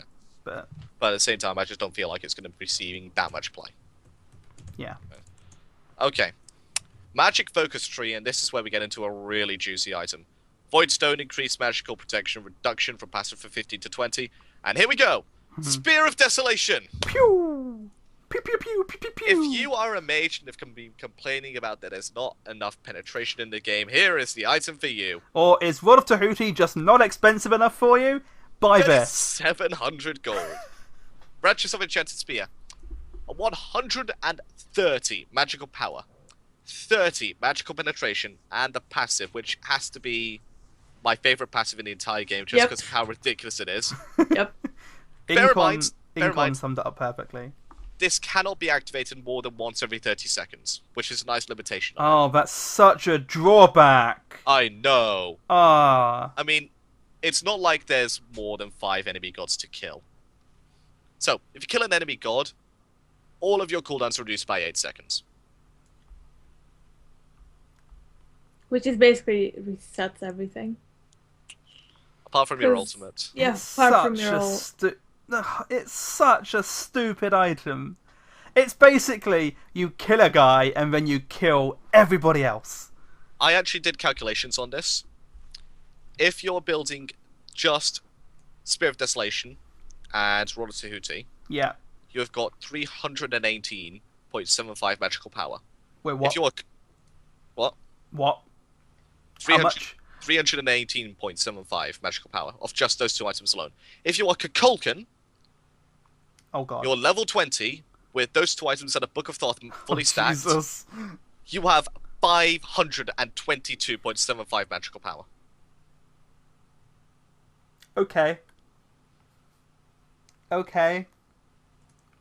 You can buy cheap as shit items like cooldown reduction shoes of focus, Doom Orb, which is 1,790, and then one random item which is cheap. And buy those 3 items, and you'll have like 800 magical power. That's ridiculous. And you just kill people for free. That's ridiculous. You can kill someone and then do it all over again. It's like... Spear of the Magus is still in the game, man, Ascoms. Yeah, Spear of Omegas hasn't had any changes. So yeah, you get cooldown reduction. You get okay, here's the build. You get boots, Chronos Pendant, Which boots? You get Shoes of Focus, Chronos Pendant, Spear of the Magus. You get the Spear of Desolation, Roller Tahuti, and then one random item like a Doom Orb. You don't care what the item is, though. Yeah, you don't care what that item is. And how much magical damage? How much magical power do you get? By my best estimates right now, you would have about... I'd say about close to 800 on Kukulkan. And how much pen? 45 pen. Plus whatever passive procs from Spirit of the Magus. Oh my god. That is... What has the balance department been doing in this patch? They received what they thought was a shipment of sugar for their tea, instead it was crack cocaine. Turned out... Did you say turned out it was Kukulkan? Or did you say cocaine? Cocaine. Okay. I don't know why, but I heard in my head it turned out it was a shipment of Kukulkan. I was like, what? There's a drug dealer, Kukulkan. Skin. Please, Hi-Rez, we need that. We've got Kukulkan. Pimp Agni, we need dealer Kukulkan. It's called Kukulkane. Kukulkane. Cocaine. Kukulkane. Cocaine. There you go. Giving you the idea, Hi-Rez, do it. They will never do that. They did Pimp Agni. They will do cocaine if you told them to do it. Yeah. If you designed it for them, they'd do it. Yeah. No doubt. Is someone... we need an artist that can draw. We need an arty person who watches this. I'm tempted just to contact like Enna or Pixie Kitty or something and go, can you draw this? Please. Alright, we need to calm down, and we're going to go into the tiny trinket tree, or lifesteal for magical items.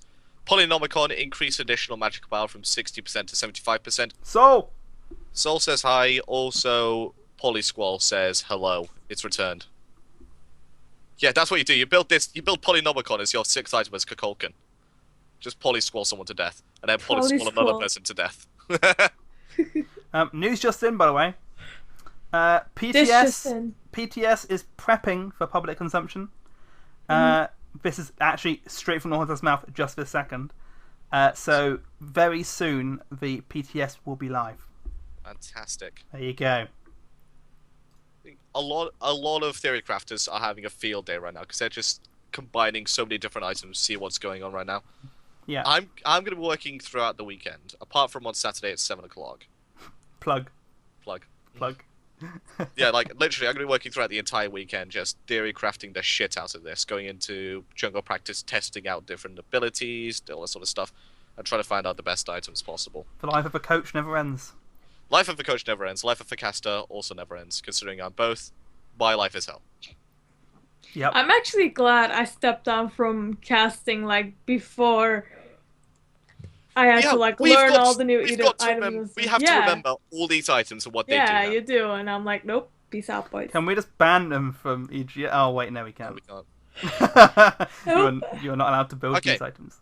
Imperial Helmet Tree. Dynasty Plate Helm. Increased magical power from 30 to 40. Celestial Legion Helm. Celestial Legion Helm. This is actually a significant buff. Increased physical protection from 50 to 70. Does that mean people are actually going to build it now? No, it's too expensive. Probably, maybe. That tree is basically going to be, are you going to buy it? No.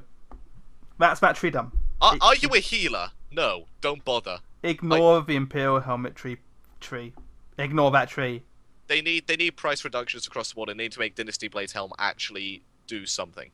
Yeah. They need to give Dynasty Blade Helm a passive of some kind. It doesn't have a passive, does it? No, it's just None. 40 magical power, 30 physical defense, and 15 pen. How many items are there that don't have a passive? I think that's the only one. Really? The only tier 3 item that does not have a passive. Okay. Cool. And that's the reason nobody picks it up. Well, yeah, why would you pick up something that's got no passive? You want cost effectiveness, and if it's not got anything to give you, why would you do it? Uncommon Sash Tree. Home to your favourite Poseidon item, Gem of Isolation. That's not getting changed. What is getting changed is Ethereal Staff. A lot of mages were buying this as I just want to have some health from one item so I don't die all the time. Yeah. Mm-hmm. And it was giving them too much from what it was. So, Ethereal Staff increased passive power from 2 to 2.5% of health converted. So what they've done then is reduce the health of Ethereal Staff from 600 to 400. So if you've built a lot of health already, this item is good, even better than it was before. If you don't have any health on your build, you're going to think twice about picking this up. Yeah. Which That makes sense. It's what it should be, this item. Yeah. It fits nicely as well with the other health changes in the defensive trees. Yeah. So, yeah, we'll see this a bit less, I reckon, in general mage builds. But the hybrids, the Xingtians and the Hades, are going to see a fair bit more of this, I reckon. Alright. Zhonghui will probably still keep it, though. Zhonghui will probably still keep it. Yeah. Hidden Dagger Tree. I'm skipping over the last tree. I'm going to say that one for last. Considering that's a brand new item tree. Yeah. So we're into crit items right now. Hidden Dagger Tree, Deathbringer, increased cost to 3,200. That's 50 gold increased. Rage, now down to 2,600. Decreased base critical chance from 30 to 20. And increased number of stacks on the passive from 5 to 6. So if you have max passive stacks on Rage, it's going to be the exact same. It was just critting too often. And they just wanted to try and make it a bit more, less likely to crit with lower stacks. But didn't want to change the item completely, so it's a good change. And a Malice increased price from 2,900 to 3,000. I believe you mean Malace. Malace. Oh yeah. Another typo in the. Oh, wait until you see Xingtian's patches. Those are some great spelling mistakes. Yeah. Furious we fixed it. We fixed it. It's Furious Raw now, not Furious Road. Furious Road. Chat. The first thing chat noticed when they put that up was Furious Road. That was all chat noticed. Losing Road, Stage 2. Yeah. Losing Road, a EU Challenger Cup team made up entirely of Russian players. So, man, the salt must have flowed in that team. they're actually quite good, and they were quite friendly players. Oh yeah. So, but you know, you got to make the Russian joke. Yeah, you got to make the Russian joke. Shuriken Tree. Yeah. What even was that? Shuriken. Shuriken. Shuriken. No, Not quite sure you can carry on. Sorry. New crit items being added. The Shuriken, tier 1. Cost of 900, 10 physical power, 10 crit chance. Fine. Throwing dagger and golem bow now build off this item in this tree. Tree now builds from Shuriken, increased critical strike chance from 7% to 10% of throwing dagger, and golem bow stays exactly the same. So actually throwing dagger is going to be a little bit better. Yeah. 8 pointed Shuriken, your tier 2 item, which is new. 15 physical power, 15% crit chance at a cost of 1,500. Wind Demon, the final item to be added into the game. Hallelujah, we're nearly there. Here we go.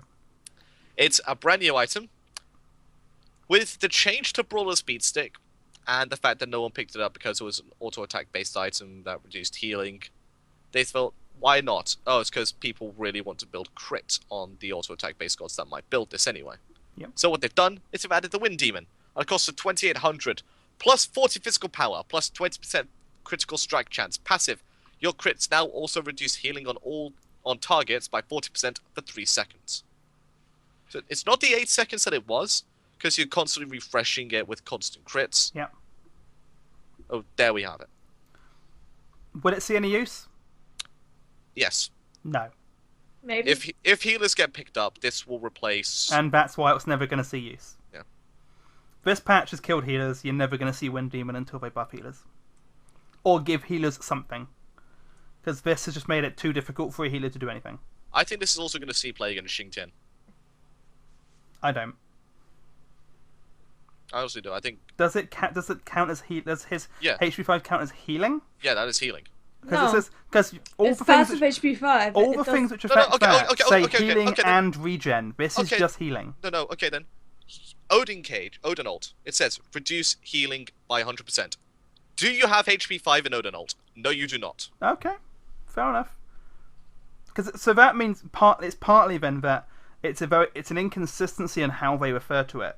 Yeah. Again, the same with enemies, because in some of them it says reduces healing and regen by X amount. In the case of Odin's ult, it says reduce healing by 100%. So they need to start getting a little bit more consistent with their wording of things. That's just my opinion there. Yeah. Consistency is key, because then you don't have confusion like this. Okay. Yeah. So that'll get picked up then if it's against the Xing. You're right. Yeah. If it goes to Xing, Hercules, or any god with ridiculous amount of healing, it will get picked up. Okay. Alright. Radio. God changes. Almost there, guys. We're almost there. These final parts of the patch notes, these are the god changes. We've been going an hour and a half. Yep. Just on the patches. Jesus Christ. We've been talking about it as well. Yeah. We haven't got videos, we haven't got visual overlays to do anything like that. We have to tell you guys. Which is just pure talking about it. Yeah, man. So, Upwash, Hollow Ground, reduced restoration from 6% to 5% at maximum health. Undead Surge, reduced level from 40%, now is 20% at rank 1, scales 5% per level, up to a maximum 40% at rank 5. These were changes which were implemented because Upwash was seen as incredibly strong in game modes outside of Conquest. The side effect of this is it's killed any chance of him being played in Conquest. Yeah. And that's what happens when you don't listen to the main game mode and you balance everything else. There's a lot of people will complain because a lot of the game gets balanced around Conquest, which it should do because it's for competitive mode. Yeah, it's what it should be done. It's because it's competitive. But if a god is doing so much work in different game modes, they have to do something about it. But unfortunately, it also changes the way they're played in Conquest. And without Push not being played in Conquest at all, the nerf for me was a bit unwarranted. They needed to buff him elsewhere. They're making him a better choice in other modes, but they need to make him viable somehow in Conquest. There shouldn't be a single god in this game which isn't viable, but there are so many at the moment which aren't, and Alpash with this has just been made one of those. And with the removal of healers from the game, essentially, because no one's going to pick them, Alpash is now no longer got the counter matchup which he wants to be done, which is Ra. Yeah. Ra and Hell are great for Alpash players. No, Hell's not that great, considering it's just one burst heal. Ra is fantastic. But she heals is fantastic. a lot. Like, it's Ra, Aphrodite, Hercules, and Sylvanas. Those are the 4 gods which, if they've got, you would think about picking up Upwash. Oh, and Chuck. And Chuck as well. It works on Chuck now. Yeah, it works on Chuck. So, that's your Upwash change. Amaterasu! Dazzling Offense now plays a distinct bell chime noise on all 3 strikes.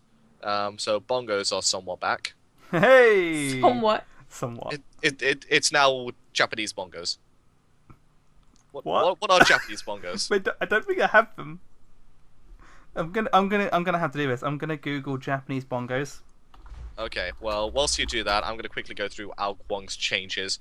There's been a lot to Ao Kuang, a lot of his base stats. Don't Google Japanese bongos, because apparently all it comes up with is the Mazda bongo. I kid you not. The Mazda bongo is a box with wheels. So, nice. Japanese bongos are in the game. Boxes on wheels. No. Okay, so Ao Kuang, a lot of... Oh, taiko drums. There you go. They're the Japanese bongos. Alright. There you go. A lot of changes to Ao Kuang's base stats have been changed. Simply because he was considered weak in the fact that he had the stat lines of a mage, but had to go in like an assassin, similar to what Freya has to do, similar to what no one else has to do apart from that. Yeah. So, I was wondering where you were going with that. general, increased health scaling from 74 to 82 per level, increased starting HP 5 from 7 to 10, increased HP 5 scaling from 0.48 to 0.7, increased magical protection scaling per level from 0 to 0.9, and increased magical in-hand scaling per level from 1.7 to 2.4. Alkong is now the magical assassin that he needed to be. He's now Magical Loki. Magical Loki. Magical Loki. Magical Loki. So now we've got Loki, Fat Loki, and Mage Loki. Mage Loki. Mage Loki. Mage Loki is now a thing. For all your Artemis players out there who've been begging for a buff, congratulations, you haven't got one.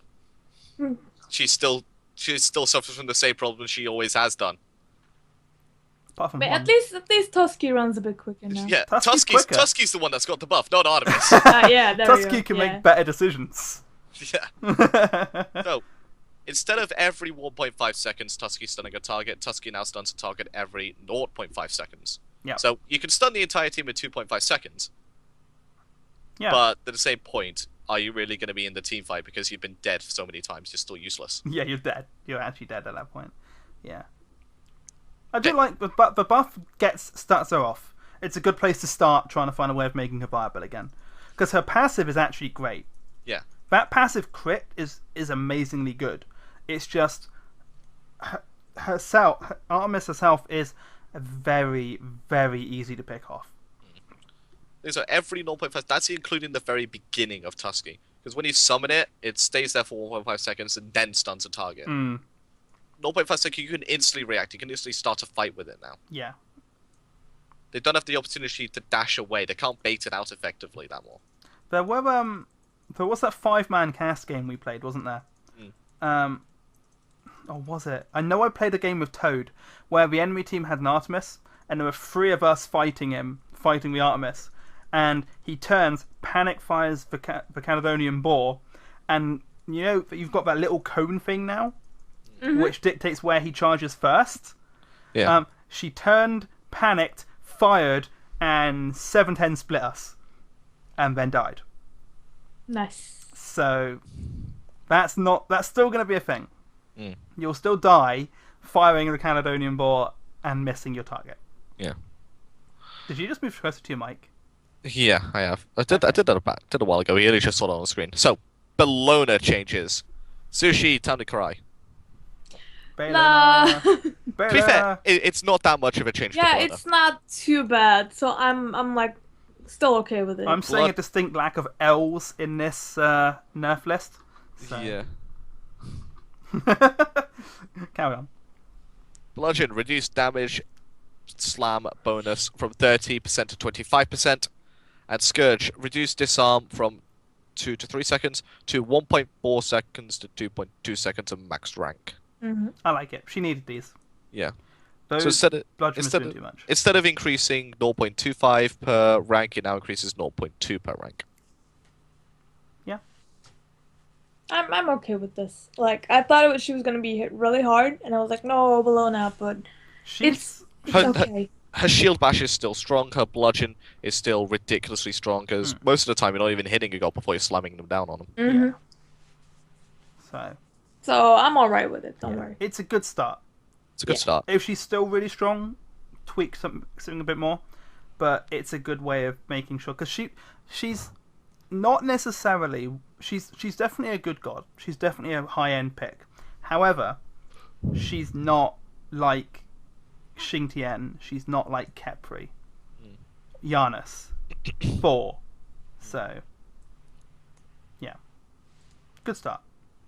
Good start. Good start. So, Bakasura next on the list. He's going to get a buff. Eat Minion is one of Bakasura's... He kind of needed it, to be fair. He needed a buff. Eat Minion is one of Bakasura's core mechanics. Provided a bit more utility at this patch. Increased base physical power scaling in general from 36 to 38. Eat Minion! Increased protection buff duration from 5 seconds to 10 seconds. Those you don't know, if you eat a minion, you get a physical protection buff. And a lot of people didn't realise that. You never got a chance to use it, that's why. Reduced cooldown from 18 to 14 seconds to 15 seconds at all ranks. and reduced the mana cost from 75 to 55. It was a very expensive ability for what it was and for the amount that it gave you. Now it's considered a great ability again. Yeah. I'm looking forward to playing him again. I like Bakasoa. I don't think it's going to be that much, but at the same time. His third ability is by far one of the best when it comes to dealing with tanky people. So I like playing him, but you just never get to because he doesn't bring anything to the table that a lot of other gods do in solo and jungle. So Chiron, the great teacher, the great ADC, the lane dominator, has been given a slight nerf. Herbal medicine, multiple instances of healing no longer stack, but instead refresh the duration. So that's nice, considering I can't remember who it was, but there was another god who had something similar to this, and they had it changed as well. Okay. Where it it was Mail of Renewal, sorry. Yeah. Where before multiple instances would just stack, and you just heal up so much, but now then it refresh, and they've done the same thing here. A Masterful Shot, cooldown increased from 14 to 16 seconds. Oh, he's still going to be very strong in terms of Training Ground hasn't been affected, but Masterful Shot is less of a spammy ability. It's such a masterful shot that you press 2 and win. Exactly. It's like a Noir ult. The Noir skill shots. Yeah. You can't miss it. And you remember when Zhong Kui was introduced and people were complaining because all of his abilities were like circles? Yeah. Well, Chiron and Noir. Abilities you really just can't miss. Next up, Guan Cena. You can't see him because he's now got extra movement speed for 365 to 375. Guan Cena! Do do do do. There you And he's also got the cavalry charge, a bug fix. And this is something which I knew, and it was hilarious to pull it off. Essentially what happened was, if you used cavalry charge, and you died in the middle of it, with Kepri reviving you, it would not go on cooldown. Okay. That is a hell of a bug. It was hilarious to use. Can we now fix the Kepri bug which stops people from using an Ao Kuang ultimate on them? No, because it's counted as a cleanse, and Ao Kuang... It's meant to be a slow cleanse, though. It's not a hard CC cleanse. Ao Kuang, what he does is he stuns them, then 1.5 seconds later or something like that, he eats them. Yeah. He executes them. So it's a stun, then an execute. Wasn't the Kepri thing a slow cleanse, though? Because wasn't his actual cleanse just stupidly good, so they changed it to a slow cleanse? No, I don't know. I'm just checking now. No, they haven't. It isn't just a slow cleanse, it's a full-on cleanse. Oh, yeah, complete cleanse. Okay, fine. So, my bad. For you Hades players out there, prepare to have your world turned upside down. He's got the biggest change out of any god in this patch, which is something strange, considering he wasn't really played that much. General. Moves class from Guardian to Mage. Huge That is change. it. Huge change. Now SS tier, Hades is completely broken. He joins Zhong Kui in the style of resilient mages. Yeah. Oh, yep, that's your Hades changes. Kali. This is a change which needed to happen for a while, in my eyes. And it's finally happened. No longer are you limited to just being the greedy son of a bitch, just getting all the kills for yourself. If you get an assist on your mark, you get 15% of your health back. Okay. As well as your gold bonus from getting a kill or now an assist is now been increased from 25% to 30% extra gold. So that's quite a nice change for the Kali players out there. Yeah. So like we said earlier, Kali, there's a chance that Kali can come back now. I have high hopes for Kali. I have high hopes for her as well. Yeah. I don't think it's going to change too much about her, but at the same time, it's going to be nice to see what spot this puts her in. It's definitely a buff. It's not going to be a game-changing buff. Yeah. The difficulty with Kali as well was that when you were trying to kill someone who was marked and someone just gets the kill, you get nothing. And in a lot of cases, that's you dead. Yeah. There are a number of situations where you're Kali, you're beating in on someone, but you're taking so much damage in the process, and you go, if I kill this person, I go back to full health essentially, and I can continue the beating. but someone's taken your kill. And you've got no way of recovering your health now. So now you'll get enough to at least escape, possibly. So. Sushi's on the phone, so. Yeah, it's fine. Okay. So, we're now on to Khepri, who's had yet another round of nerfs. This is the 5th time he's been nerfed. This is a record, by the way, for direct nerfs in a row. Mm-hmm. Reduced on the Rising Dawn. Reduced damage reduction by 5% at all ranks. And Scarab's Blessing. Fixed tooltip error stating power. Range reduced from 65 to 55. So that's the... You have to get in range of auto attacks, and you can't do it over most walls anymore. I don't like that.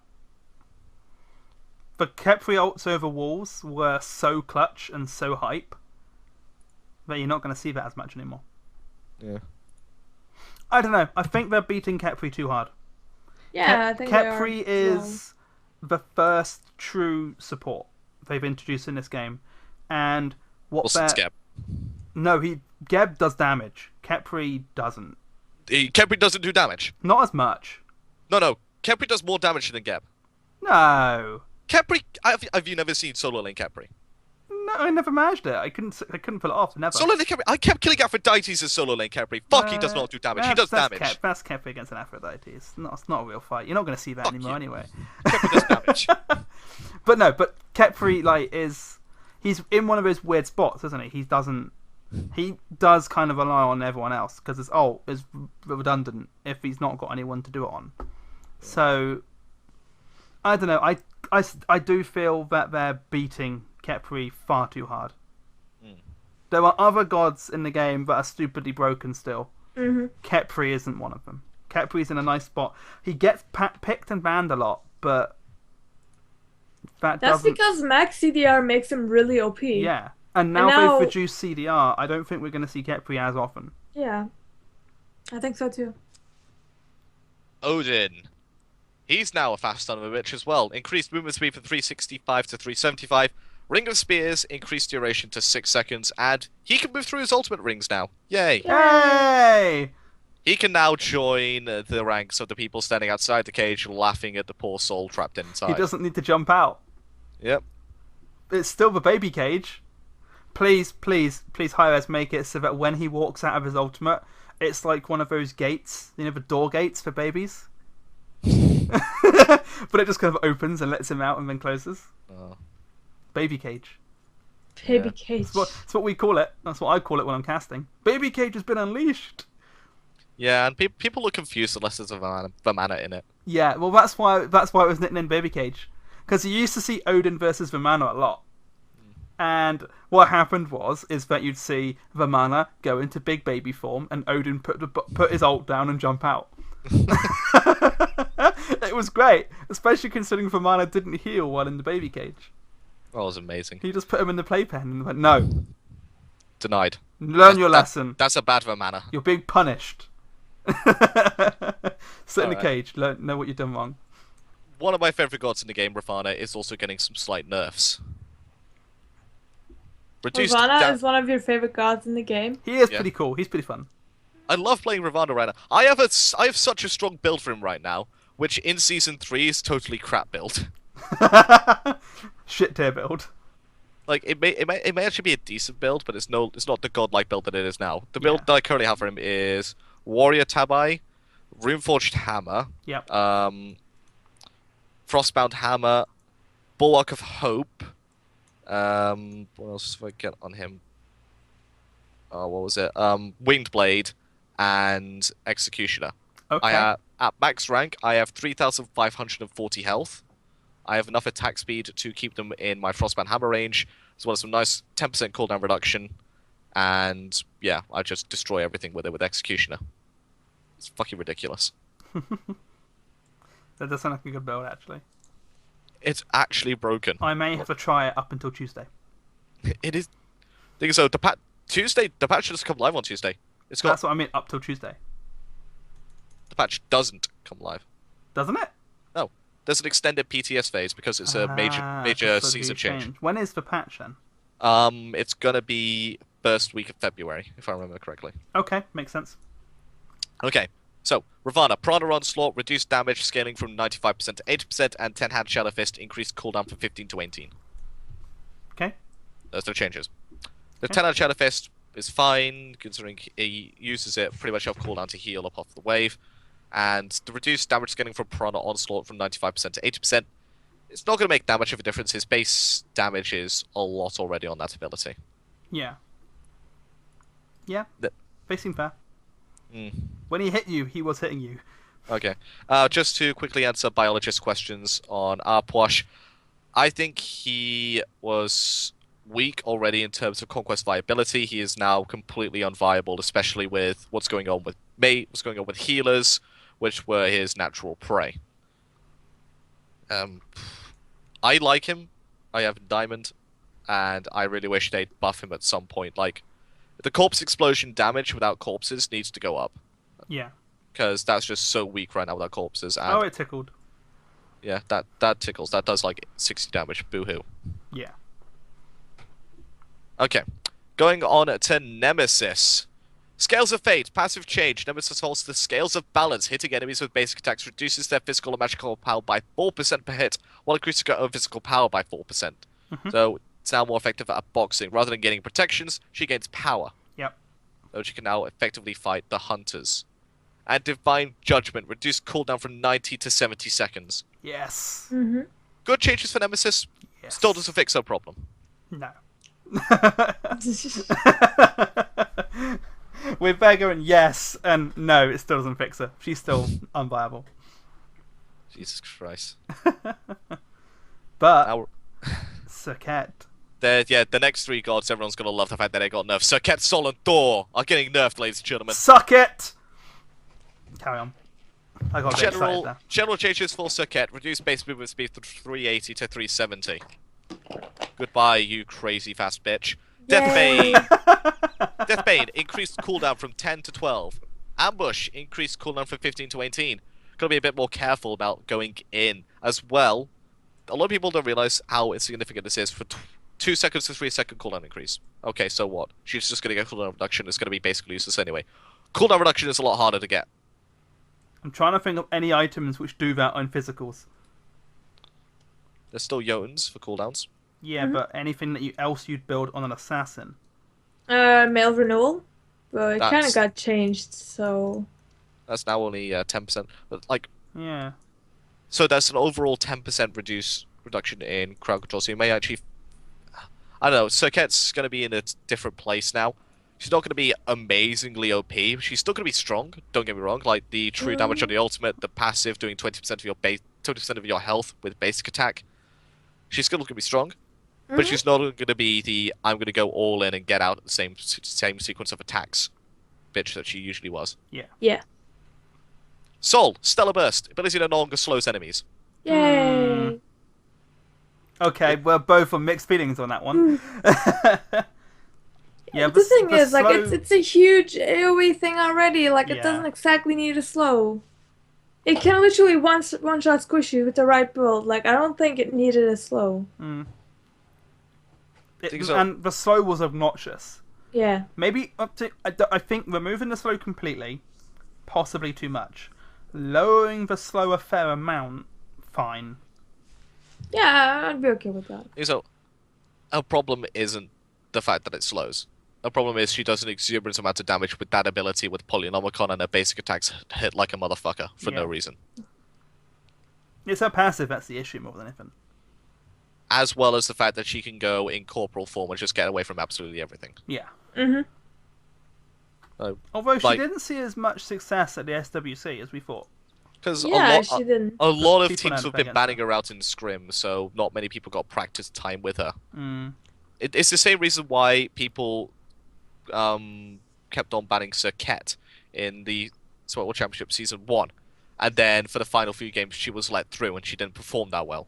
Because people didn't know how to play her, because she was banned so often. Yeah. Thor is also going to get nerfed. Warrior's Madness, his passive, reduced physical power buff from 15 to 10, and his Tectonic Rift is now increased cooldown to 17 on all ranks. It's what the tooltip says it is, even though it goes from 17 to 14 right now. That physical power buff is pretty big. he loses, 15 overall? Yeah. Because it went up to 3 stacks, didn't it? Yeah, it did. So he loses 50. He loses a whole stack of power when surrounded by 3 of them. Yeah. That's pretty big. Alright. That is huge. It is huge. Early game, that's huge. It is huge. It's over time as well, so we should probably... Alright, so before we get on to Famana and Xing 10, there's a slight change for Ymir. Fixed an issue where he would no longer T-pose on death. So that's been changed, he no longer does that. Yep. Famana. Some love for Famana. He's now a very, very fast and angry baby. He's a very fast midget. Yay. 380 movement speed now. I didn't know midgets could run that fast. Wow. I had to. I've had this joke ever since he was announced he was getting a speed increase. I had to say it. I'm sorry. I apologise to everyone who I've offended with that comment. Colossal You probably fury. offended no one, to be fair. I'm just trying to gloss over it and just go straight on like nothing happened. Colossal Fury. Increased radius of damage in ultimate from 12 to 16. So it's been easier to hit your basic attacks whilst in Colossal Fury and slow people and do the damage you need to do. Are we going to see him come back? No. Do you want to elaborate? Changes to items mean that the core of his build is now completely changed. And he's still very squishy for a warrior. Okay, that's fair reasoning. Yeah. He used to be a powerhouse and then some things changed and he kind of lost favour to Sun Wukong predominantly. And then more things changed. Famana needs an item like Frostbound or Fatalis to stick to enemies. Yeah, he does. And then it's the same problem with Bakasura. They just jump. Kali as well. You need a specific item for that character to come online. Kali can chase down. Kali can kill them. Bakasura, they're just gonna leap away, and you're stuck there without your butcher's blades on the cooldown. And for mana, same thing. They're just gonna leap away. Your ultimate's still on cooldown. Kali, she just kills you with the. She has a stun. She has some form of CC to allow her to kill the targets in time. Famana just has to slow, doesn't he? Yeah. Yeah, Famana has to slow. Bakasura has to slow. That's it. And that's the intrinsical problem with Famana, Bakasura, as well as Nemesis. She has to slow. She doesn't have a stun. Yeah. And that's the thing. That's the thing we're going back to. A lot of the best gods in the game have CC, which is why this game is so predominantly about CC. Yeah. Mm-hmm. And if you've done a CC in your kit, tough luck. You're a shit god now. Yeah. Deal with it. Yeah. Yeah. I agree with that. Yeah, there is a lot of CC in this game.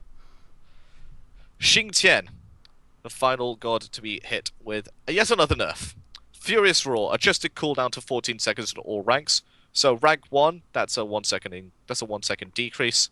Everywhere else, it's basically stays the same where it's a nerf. Hook Slam. You mean Furious Road, right? That's Furious Road, yeah. Furious Road. Hook Slam. Reduce axe damage by 5 at all ranks, and reduce slam damage by 10 at all ranks. Okay. Overall 15 damage reduction. His base numbers were too high, they're reducing that down. The Sky Cutting Axe reduced cooldown from 14 to 15. Yeah, that's still fucking wrong there. It says reduced cooldown from 14, and then increases it. Okay. Increased cooldown, yeah. Yeah, it's an increased cooldown from 14 to 15. Okay. Xing 10, a bit less of a powerhouse, but his HP 5 is still off the scale. Yeah. Yeah, it's just, I think the issue with Xing Tian isn't his damage, it's his HP 5. So much. Okay. So much HP 5. So, now that we got through all of that, we're going to open up to questions from the audience. What do you think of the big purification nerfs? What do you guys think? Too much. Yeah. The nerfs are too big.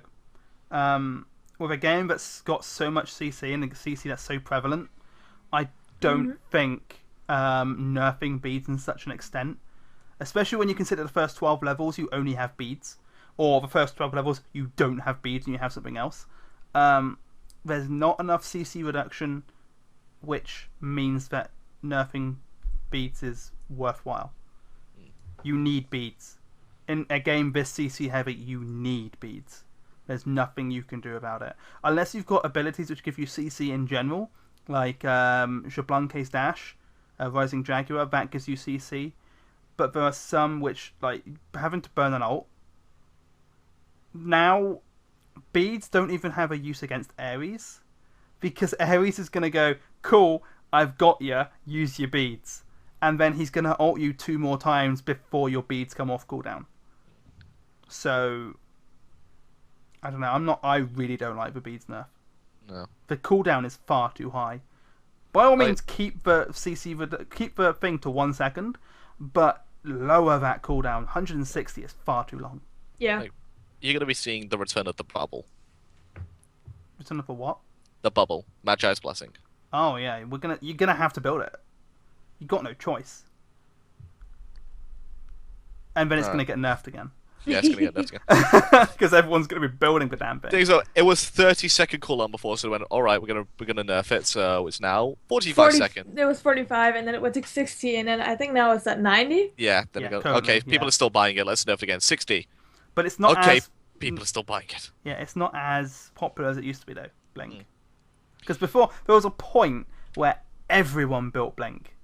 There was a point where everyone, jungler, solo laner, mid laner, even mid laners were building it.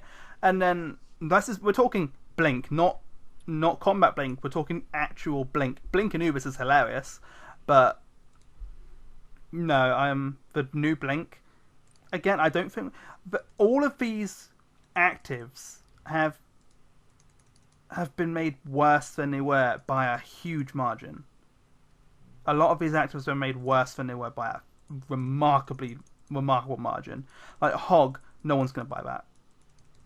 You shouldn't buy it now. If you buy it now, you're playing the game wrong. Yeah. Okay. What do we think of Runeforged Hammer? I mean, we went through this a bit earlier, and we said, okay, let's have a look at a typical warrior, which will typically have 120 physical power on them. 50% of that going into magical damage. That's going to be, what do we say, 18 magical power? Something like that, yeah. Like, 18 magical damage added to an ability, or 36 if they're slowed or rooted. Yeah. For 2700, for getting that less of a return, which is less than a tick of Mystical Mail, it's not going to be bought. Mystical Mail is going to be bought instead. Yeah. I think a Runeforged Hammer, it needs something else done with it. Yeah. With what, like you just said, there's literally no reason to not buy Mystic instead. In terms of early game, Mystic is superior. Especially in the matchups you consider you're going to be against. Do you feel like people will start at speed buff more or mana buff? That's actually a tough one. I think part of whether you do the speed buff first is going to be decided on how they spawn. Because we know that there's 3 of them there now. And we know that they're going to cross over, so they're going to patrol. 2 of them are going to cross over in their path. Now, the question is, do they start in the middle and walk to the edge, or do they start at the edge and walk to the middle? How that spawn starts is going to dictate where people go first. If it starts in the middle, people are going to go blue first. If it starts at the edges, they're going to go to one of the 3 first. So Chaos is going to get one, Order's going to get the other. There may be a fight about that 3rd one, or they may wait until a fair chunk of to a couple minutes in before they decide to fight for that. The trade-off of going for a second speed buff and allowing your enemies to go for the blue buff first is you're going to lose pressure in the solo lane. Yeah.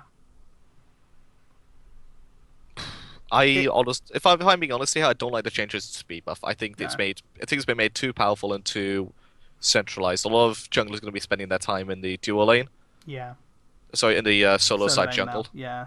So the duo lane's going to have a harder time because they're not going to have as many ganks. Again, it means then that if you lose your lane, it's because you've lost your lane.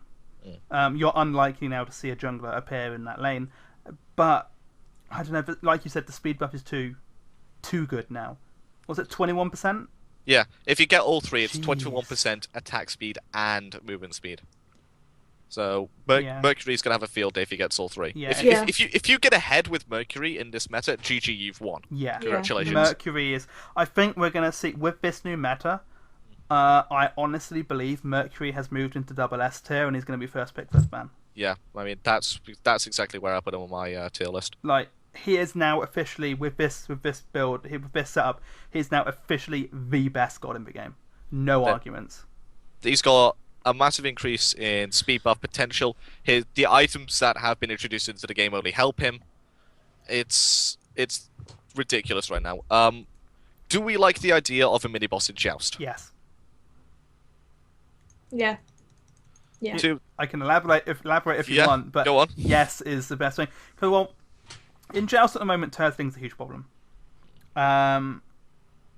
If you're the team that's more aggressive, there is a chance you can push them out, but as it is, the tower does a lot of damage, and you don't want to be fighting under the tower, because if you make one mistake, you are done. You are out. And then, because of the respawn timers in Joust, if 2 of you die, they're going to push down your tower and half your Phoenix, and then they've got all the jungle camps. So that is going to mean, oh, you're just turtling. Okay, come defend this mini-boss, otherwise we're taking your tower. Which just means, at this point, if you want to be turtling, you better have some damn good strats, because the more aggressive team is finally going to have a chance to pull back. That's how I see it. Gauntlet of Thieves will have problems just because of the 30% increased healing to self. It's actually 20% healing to self, just to quickly have that. It's not going to see as much use as people thought. It's only rebuilt on Hercules, and even then people are going to be going, right, he's Hercules with Gauntlet of Thieves, we're going to be building healing reduction, so it's going to be fine. Hold on, I need to look at Gauntlet of Thieves again. Where is it? So, is it a physical... No, it's not a physical item, it's a defensive item, isn't it? It's a defensive item, yes. So that means Xingtian... Now, again, this bleeds into the question of, what does it mean by healing? Does it mean that health regen, like Xingtian, will be increased? I think it will do, simply because that means we could see it more on Xingtian. Because Heavenly Agility also affects HP 5 as well. We did a test on this a while back and it does. So that, and this tooltip says increase all healing by 20% for Heavenly Agility. So yes, it will increase HP 5. Okay, because this is something we discussed. We said earlier that they need to be a bit more consistent with what they mean by healing. Because some things say healing and regen, some things say healing. They do essentially the same thing. Sometimes they don't. So we could see Gauntlet of Thebes on more than just Hercules. Potentially, but Hercules is definitely the best candidate. Xingtian, the second best. Probably. I would like to see the interaction between this and Breastplate. Mail of Renewal. Mail of Renewal. I want to see the interactions between those two. 20% increase on that 15% of your HP. It's not much actually, is it? It's like 3% extra, so you got up to 18%. Yeah, so it's not that much, but it's still a bit. It's putting it close to where it was before it got nerfed, where it was ridiculously OP. Although it does give you the extra HP 5 as well. Yeah. It ups from 10 to 12. Fantastic. Wow, that's so much extra HP 5. You're gonna heal up so much. Oh god. Yeah. So yeah, overall we say Gauntlet of Thebes might cause a problem if you're building correctly against it. It will cause a problem if you're building correctly against it. A lot of items that are being introduced, they are there to help you counter items that have been added and are already in the game. Whilst not being so overpowered themselves that they don't have a counter to it themselves. Yeah. There's always... Now items have a trade-off. Do you think that Genji's guard 150% increase to HP 5 will cap out at the 100 HP 5 cap? Yes, I think it will. Yeah. Considering every other thing in the game has capped at 100 HP 5, that will as well. Does that mean Xingtian maxes out with that? Yes, Xingtian can actually hit max with that with just... Max stacks. Yeah. So, it will max out with Stone of Gaia, Sovereignty, and max passive. At level 20, he will max out 100 HP 5 with those two items that are max passive. 36 HP 5 with max stacks. Yeah. Not quite. With a bit of extra health on top of that as well. Sorry. Oh yeah. A little bit extra, and he'll get there. So we'll see if we can get one final question before we go. Doesn't look like we've got anything. Let's have a quick check. So, I know it's a very difficult thing to call right now because these are only temporary. Yeah. A lot can change, and a lot will change. We can guarantee you now that a lot of this is subject to change. Like the pricing of some of these items is probably going to increase or decrease. And I think with items like Bulwark of Hope, there's not much that's going to happen to them. It's actually in a good spot with that now. Yeah. But things like Genji's guard, Oni Hunter's garb, and a lot of the new offensive items, we are going to see some changes. Because certain items, like as was said in chat earlier, the balance team hasn't seen a lot of the interactions that are going to happen, and there are some combinations which are going to be so amazingly stupid that they're going to have to change things. Yeah. And also, this next patch is going to feature more god balance changes. So, gods right now, like Athena, like Ares, like Mercury, who are considered incredibly strong from this patch alone, could be seeing some downward adjustments in order to compensate for that. Who knows? It's all going to be done respectively on what the feedback from this current stage of PTS is. Yeah. But the extended PTS is going to give us a lot of information. Hey, Elixir with a troll. Shoutouts to EGL. Shoutouts to yesterday's mid lane Bellona. Yeah. Wow. That didn't go well. No, it's a strat didn't go so well. So, I believe that's actually going to do it for us for this week. Thank you for turning up. My name is AlphaJackal. You can find me on twitch.tv/AJNB1995 and Twitter @AlphaJackal. Yep. We've also been joined by Sushi. You can find me at SushiNur on Twitter. And that's it, I guess. You have very little social media presence, don't you? But she's got more than both of us combined. Shut up, she's female, it's easier for her. That's fair though. It's the internet. It's a grill! Oh my god! Follow her, subscribe. Yeah. Take my money. People don't give me their money though. The number of girls on Twitch who have subscriber buttons far outweighs the number of men. Anyway. My name's Darko3. The host, but taking a back seat this week by the seems of it, because he's even done the outro for me, you bitch. You can find me on Twitter @Darko3, Twitch, Darko3, you'll see me in chat every now and then, and on YouTube at Darko3 Gaming, where you will find the video on demand version of this. You can also follow the Pantheon Podcast on Twitter @Pantheon Podcast. That will tell you whenever we go live, discuss various things during the week, and let you know who our guest is. And you can also find us on SoundCloud, Darko3 on there as well, because frankly I paid for it and I can't be asked to change it. And you can also find us on iTunes. Just search Pantheon Podcast. I think we're like the 5th along. The rest are Roman and something to do with the Roman Pantheon. So, but yes, thank you very much for tuning in. It has been a very long show. We've been going for we've been going for about 2.25 hours. So thanks for sticking with us. Hopefully you got a fair amount of insight into how we feel about this. And remember, these are all subject to change, but Season 3 is going to be a huge jump from Season 2. Yep. And I hope that you guys stick with us while it happens, and we look forward very much to seeing you on next week's episode. 6 p.m. GMT, 7 p.m. CET, 1 p.m. EST, and 11 a.m. PST. Is it PST? PST. So yes, join us next week. Have a very good evening. Have a very good week. Goodbye.